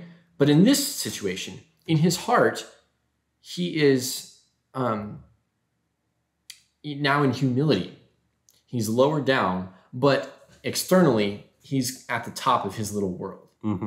And so she saw that and she wanted to drag him down. But it doesn't affect him that much because in his heart, not much changed for him. He's like, I'm used to this. I'm going just from slavery to imprisonment. It's not like...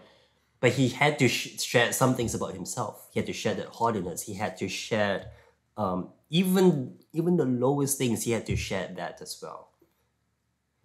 Yes, and so he had to shed any assuming nature. So but they're both kind of forms of betrayal. But in this instance, it's like an accusation. I mean, she like turns everyone against him.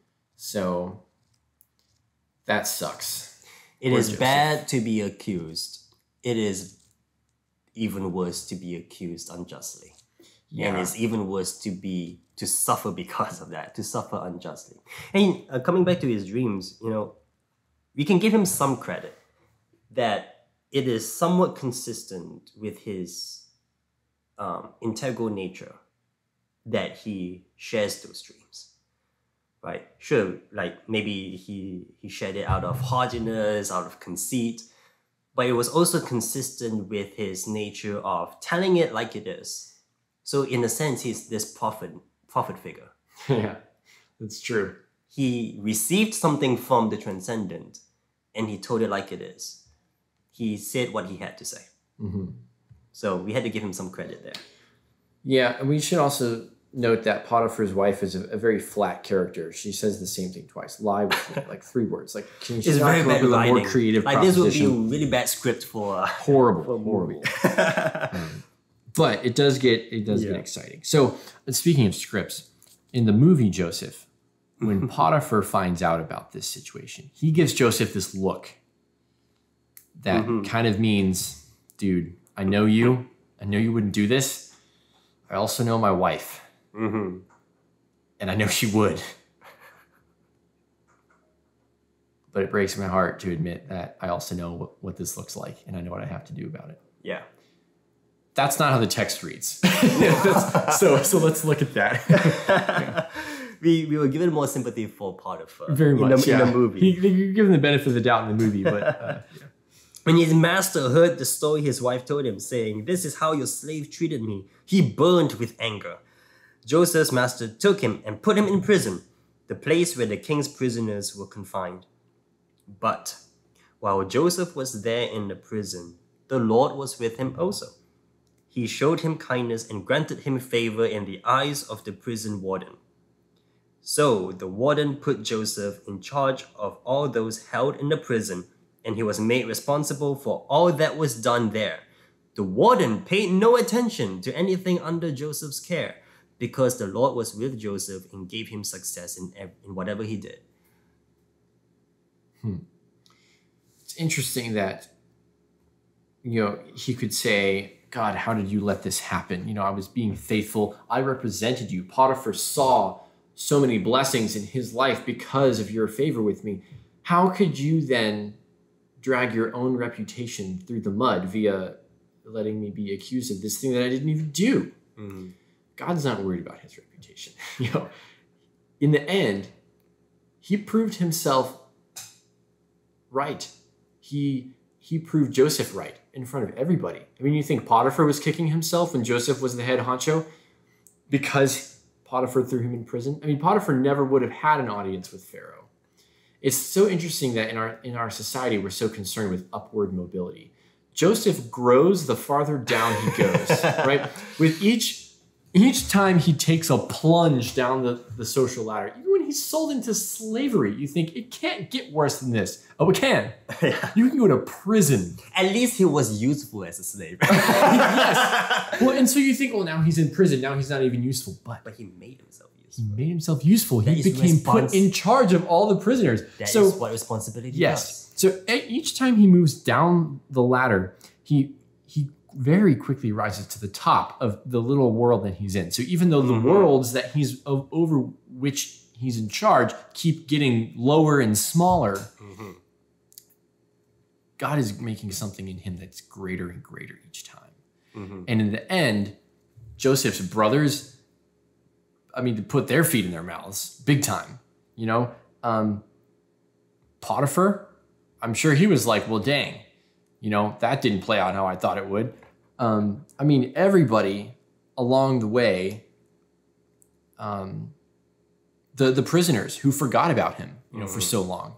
So many instances, which I guess that's getting ahead, but so many instances where Joseph could have been impatient and cried out, God, why is this happening to me?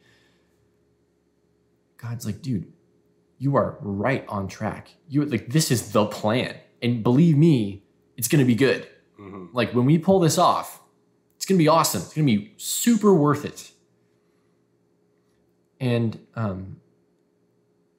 over a lot of years, and I'm sure a lot of dark nights and a lot of hard work, it eventually pays off because he, I mean, that's like, this is long-term faith. This is something we don't see anymore. You know, it's so hard to find examples in your life. And if you know someone in your life that has exhibited durable faith like this, where they saw beyond and they saw the path of righteousness and they stayed on it, despite that what their eyes were seeing did not seem like progress. You need to make those people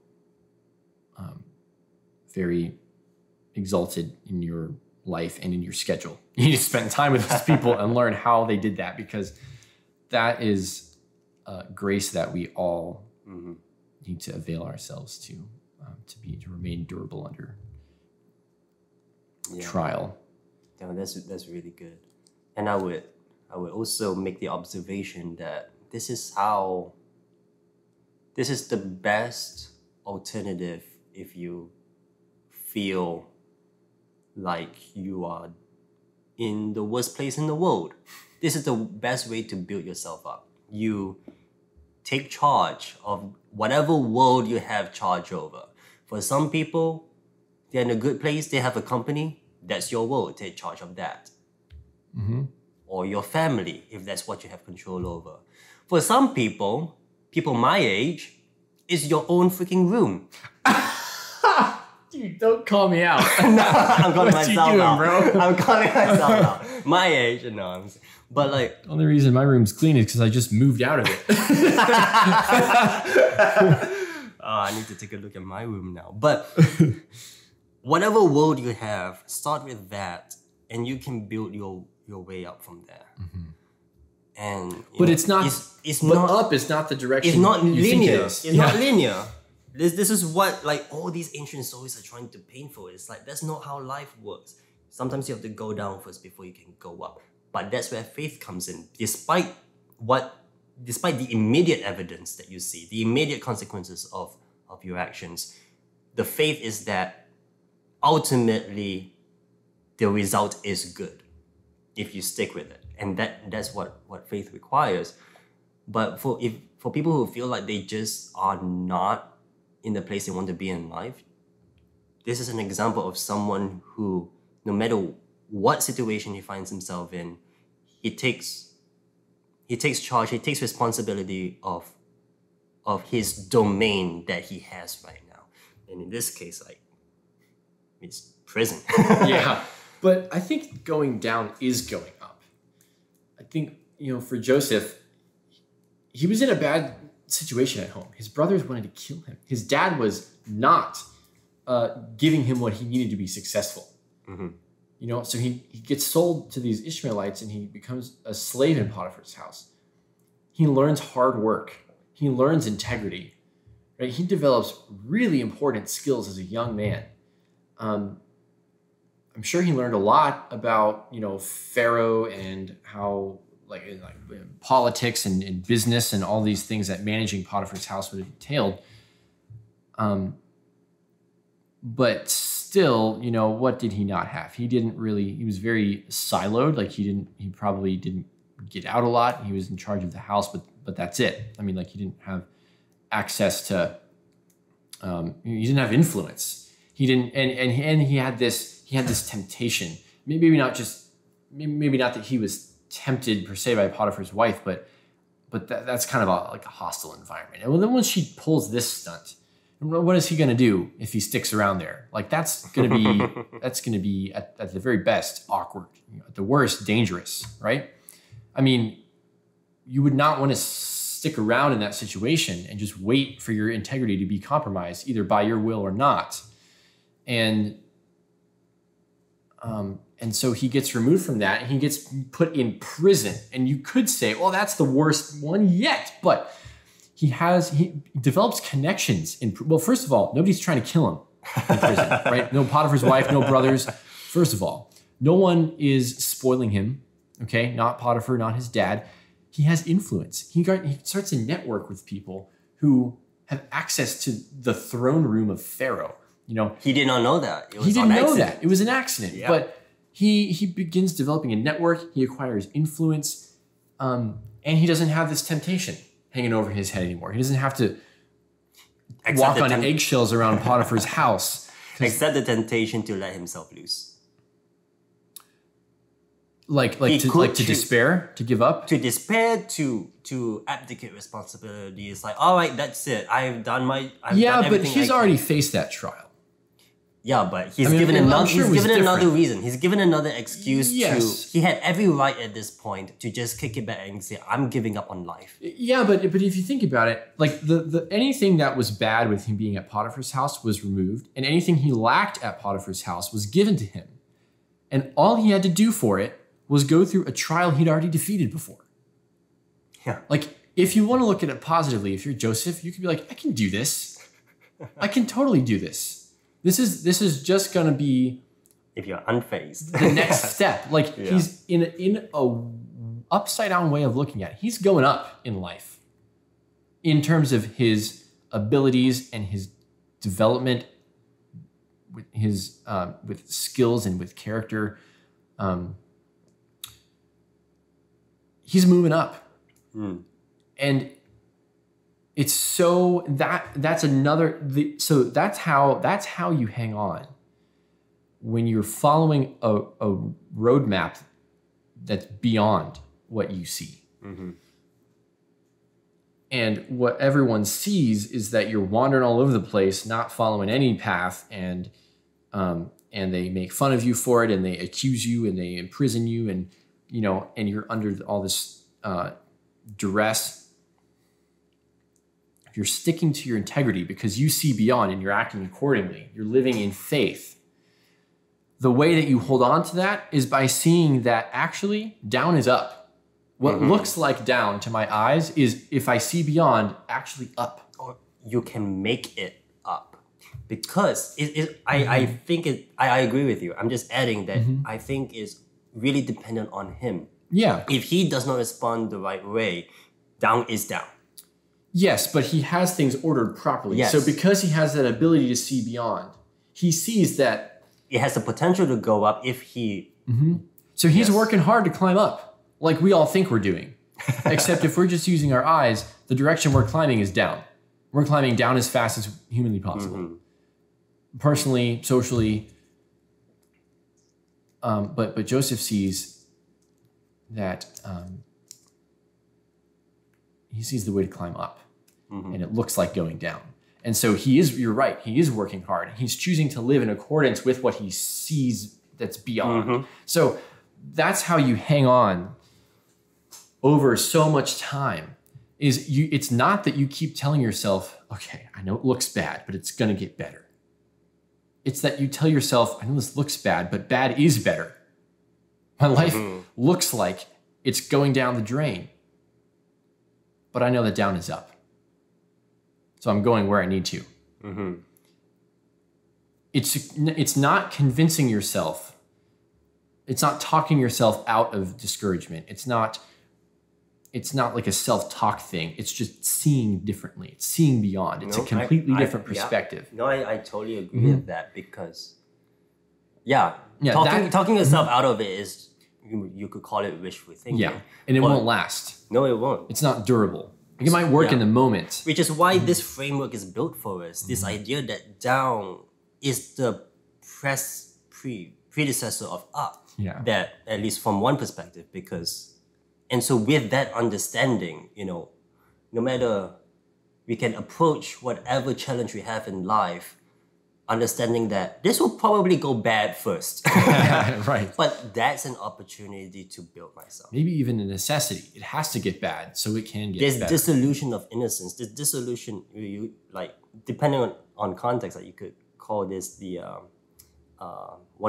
what law was it that when you learn something, you at first think you're an expert, and then you're actually not, and then the Dunning-Kruger effect. Dunning-Kruger effect. The Dunning-Kruger effect. I know all these concepts, I don't know the names, but that's just a We had some interesting psychology to bring up here. Actually, that's very fascinating. That's a micro example of this pattern. But the dissolution of innocence, is a pathway to maturity. Actually, that's a great example. The whole point of that curve is that it's an M-shaped curve. Well, roughly. Not really an M. Maybe like a lightning bolt that's going upwards. Yeah. But it goes up, and then it goes down, and then it slowly goes back up. Right. And that chart is your actual confidence. Competence is your actual. So no, I think competence is more linear than that. The y-axis is your perceived competence or your confidence. Yes, but it's perception based. Mm-hmm. And then the horizontal axis, it's charted against your actual competence. Mm-hmm. So it's confidence versus competence, and that's the one that that kind of changes direction. So that's where, if you're looking at that, you're going to say, well, things get bad before they get better, because it starts out, it goes way too high, way too fast. It overcorrects, and so it goes down, and then it comes back up. So you have to go. So what that is as you get good at something, at first you're not good enough at it to even know who's good and who's bad. So you look at yourself and you think, I'm totally killing it. But you actually only think that because you don't even know what good is yet. And that's the ivory tower. And then once you learn what it means to be good at your job, you begin to accurately perceive the rift between... When the rubber between... meets the road, yes. When you meet reality. Yeah. Yes, you begin to accurately perceive where you are in comparison to where you just thought you were. And so it makes you feel like, oh, I just got so... like I'm really no good at all. I'm rubbish. Yeah. When the reality is you're way better than you were when you started. It's just when you started, you didn't understand anything at all. Exactly. Even enough to know how bad you were. Exactly. So I think this is a good example. Yeah, it is. Actually, it's really interesting that you brought that up. I never would have, but now that we're on it, I'm camping out here. So yeah, so it is a roller coaster, and that's what people. Now, it's not an entirely accepted model. Some people think it's way too exaggerated, but the point being is that when you drag your perceptions into it, it becomes a roller coaster. And so that is where I'm talking about when you just see with your eyes. Yeah. You see that. And when you say things have to get worse before they get better, you're talking about a change in direction where you have to go down before you go up. And while you're correct, that's what it looks like. And that's how you perceive it. Mm-hmm. But what I'm saying is, actually, it's not two arms of a V. It's just one line. And Dunning-Kruger effect kind of insinuates that in reality, your competence is just a function of time. So, and if you're going to put those two curves, so like you start bad and you get better, and you only ever go up.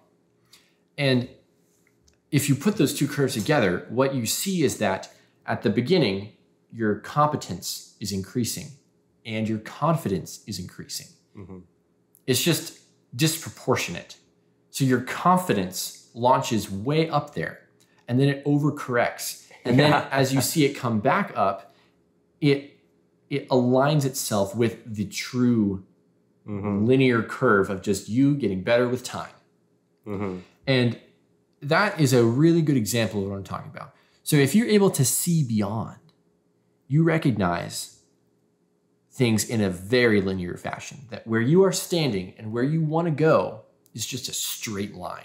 Mm-hmm. And as you walk it, you are going to feel and look all over the place. Mm-hmm. You're going to think you're doing awesome. You're going to think you're doing horrible. You're going to think you're finally getting better. And then eventually you'll get to where you were going and you'll look back and you'll say, you know what? Just as I suspected, it's just a straight line here. Mm-hmm.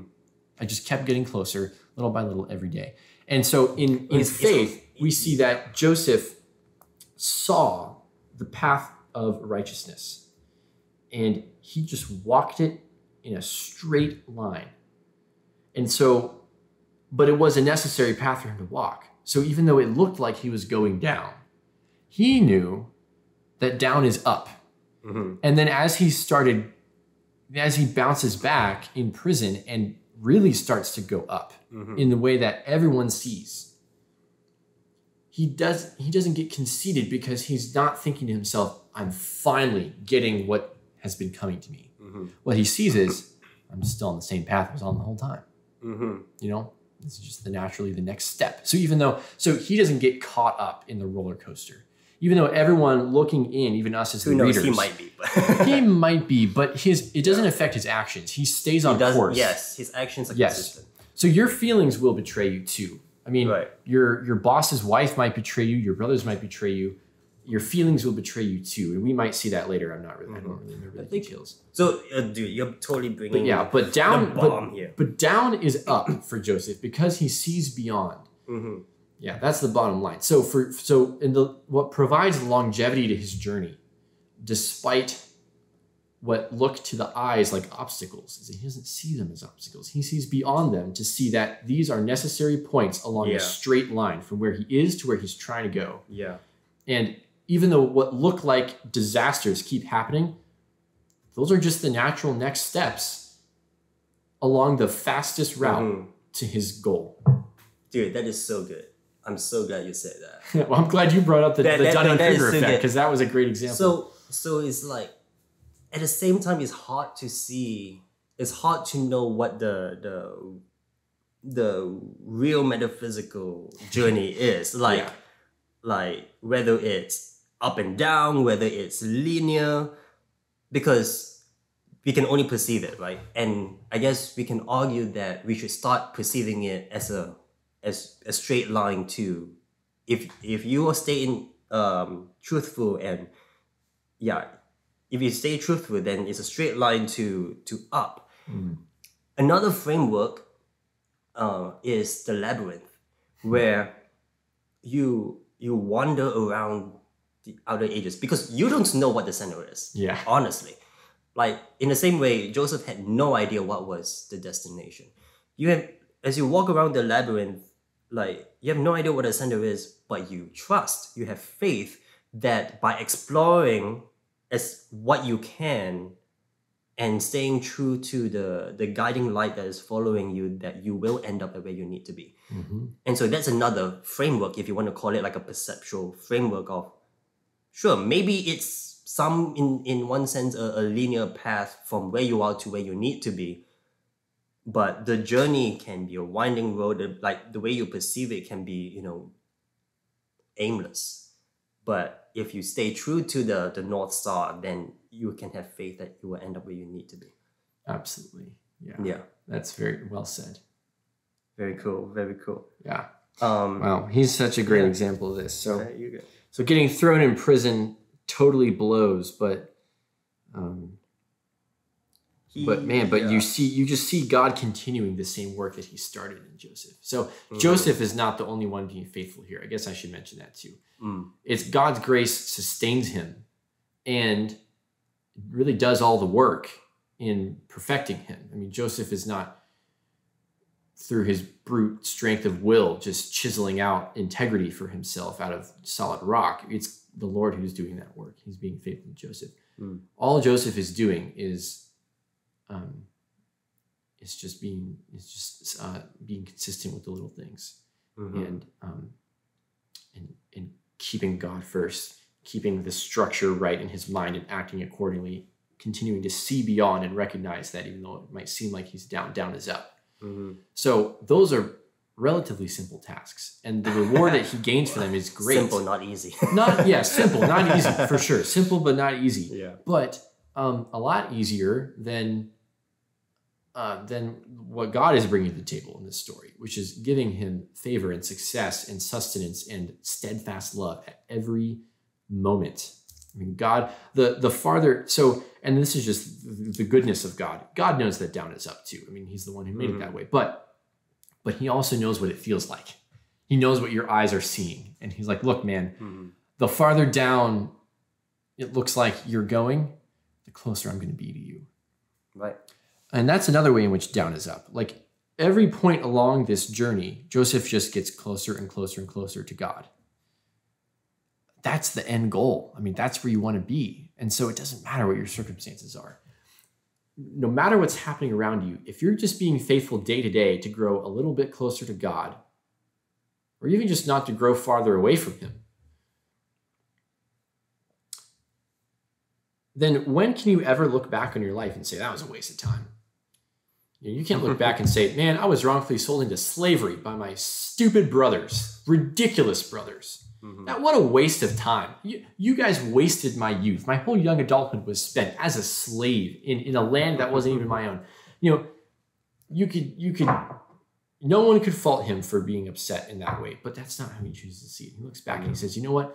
Just like any other time spent anywhere else doing anything else, that was just an opportunity to get closer to God, and that's what I used it for. Yeah. So how could that possibly be a waste of time?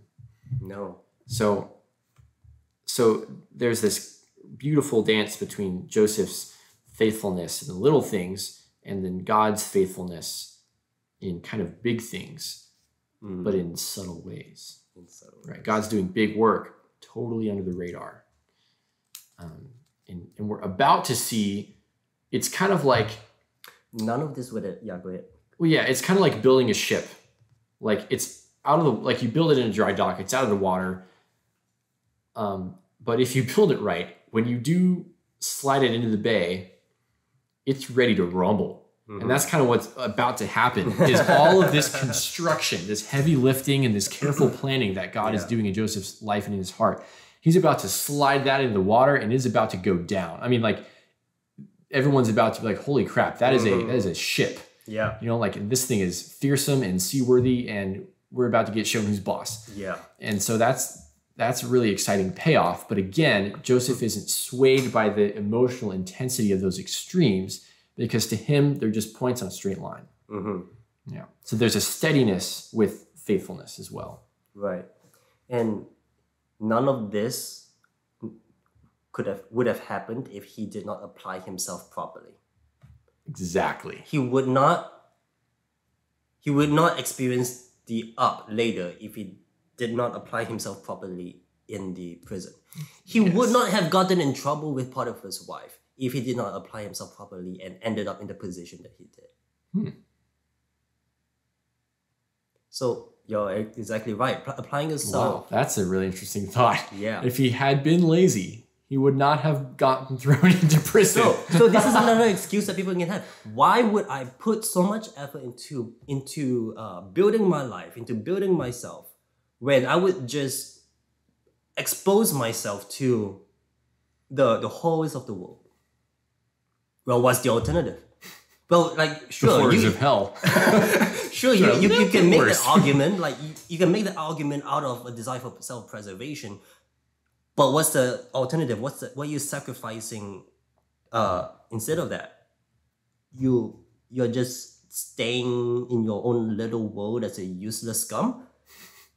You're gonna stay innocent, like in your own little world of Father loves me, or but that's the thing. It's like if you have the courage to break that away and to expose yourself to what the world brings you with the integrity that you have set, like with the highest at the top of your hierarchy, sure, you will experience like the horrors of the world, but that's what makes it an adventure.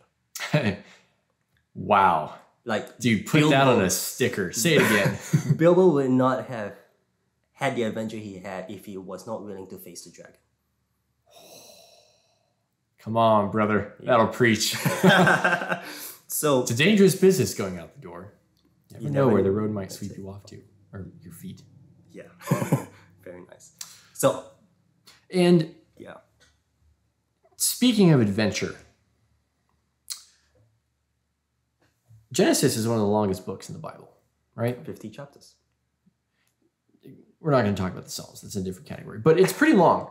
And almost like a huge chunk of it is dedicated to Joseph. So tell me about, in the light of everything we've talked about, as Joseph being just this steadfast, steady, faithful young man who sees beyond and just applies himself accordingly, and he just sticks it out and becomes this hero. Like, how do you see Joseph as a mythological hero in this book? Like, does he fit the normal archetype of the epic hero? He goes through the hero's journey.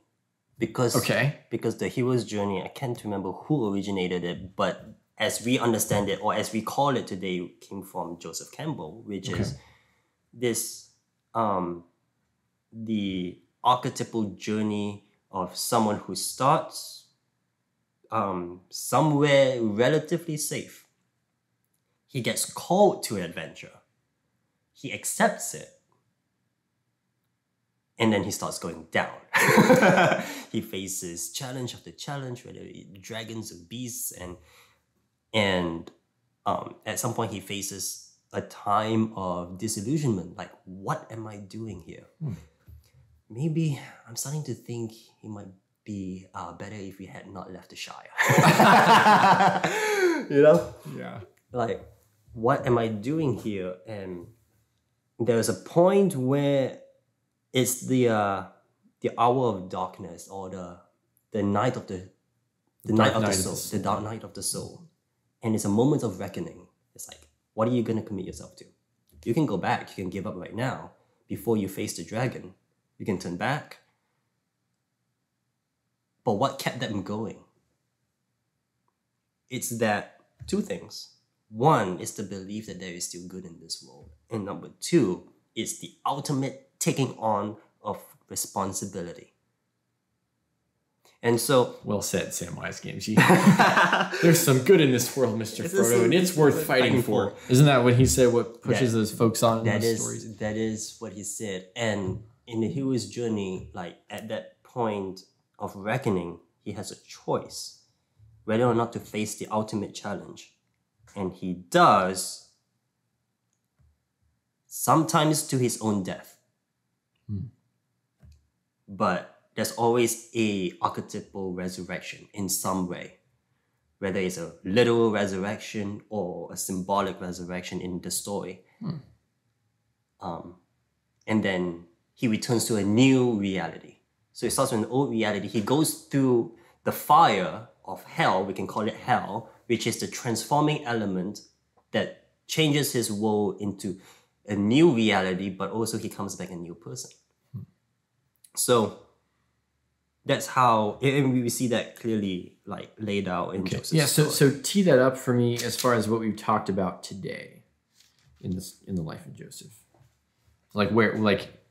Take me through the plot points in the hero's journey that we've seen in Joseph's life today. So the way the story sets up, it's like Joseph is this guy. He is favored. We saw his background, that he has these brothers. He has this world. He's favored. He's like nice, the innocent world, safe, comfortable. Who would want to leave this? Right. And then he gets called out into, like his father calls him to his brother. So he's out into the world. But, and here's the interesting about the hero's journey. Sometimes it's not that the hero chooses the call to adventure like Bilbo did.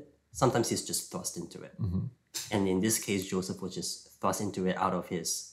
And then the question is, that always comes down to the question, even though the hero is thrust out into chaos, the question is, what are you going to do about it? And then we see, like, he goes down into slavery, and then we see how he responds to that in a form of, just responsibility and like taking charge. Can you point to like a verse or a few verses that specifically show the reader how he responded? I think we really see that in the last chapter that we talked about in Potiphar's household. That so it's like 39:3 or 39:2 maybe. Through 2, 39:4. That Joseph found favor in Potiphar's eyes. Because so it said that the Lord was with Joseph and blessed him. Okay, why is that the case? Like, why would the Lord bless him? Because he, where is it? He was entrusted, like, it was implied that he was capable of putting things, like, in order. And so that's his acceptance of the quest, basically. Yeah. Okay. Yeah, so Potiphar saw him as a responsible and trustworthy person, gives him things, he excels in it. That's the Lord's favor. And yeah, that's an example of how he has responded to his situation. Okay. And so when did you said the hero accepts the quest and then he immediately experiences trials. Right. So we see a down in Joseph's story, and then we're going to see another down. No, so he says it's a down into slavery, then he experienced a little up, which is up in the household of Potiphar. But then, psych, he goes down again. He goes down again. So that's like his first trial maybe as a hero, being imprisoned. His second trial in his life, but his first trial as like after accepting it, after accepting the adventure. So I can't think of another movie example right now, but when a hero gets thrust out of his door involuntarily, he still has to make the voluntary decision to accept it. And when he does, then he faces the rest of the challenges, which takes him even further down into the pits of hell. Okay, so there can be like an initiating trial. Sure. Like in his that. There are details depending on what story you're looking at, but that's the typical pattern. So all right, so if we're gonna come to a close at the end of 39, basically he's like, this is the lowest he goes. He's like this is basically the pit of hell. That's true. So he's like accepted the quest, and he's experienced this trial. So he's like in the pits of hell right now. Yeah. Okay. Yeah, he's in the lowest place, which is the moment of reckoning. The ultimate moment where of reckoning. Where he's disillusioned and he's wondering, what am I? We could assume that. It might have been a mistake to leave the Shire pit. Yeah. Like maybe it was a mistake to go look for my brothers. But really.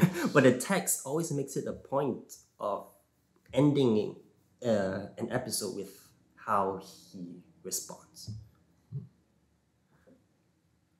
So wow. So that fits way better than I thought it was going to. You were totally ready for that question. I just pulled that out of my hat. But no, that's a very good question. If I ever need some wisdom on the fly, I'm looking in your hat. So. Yeah, there it is.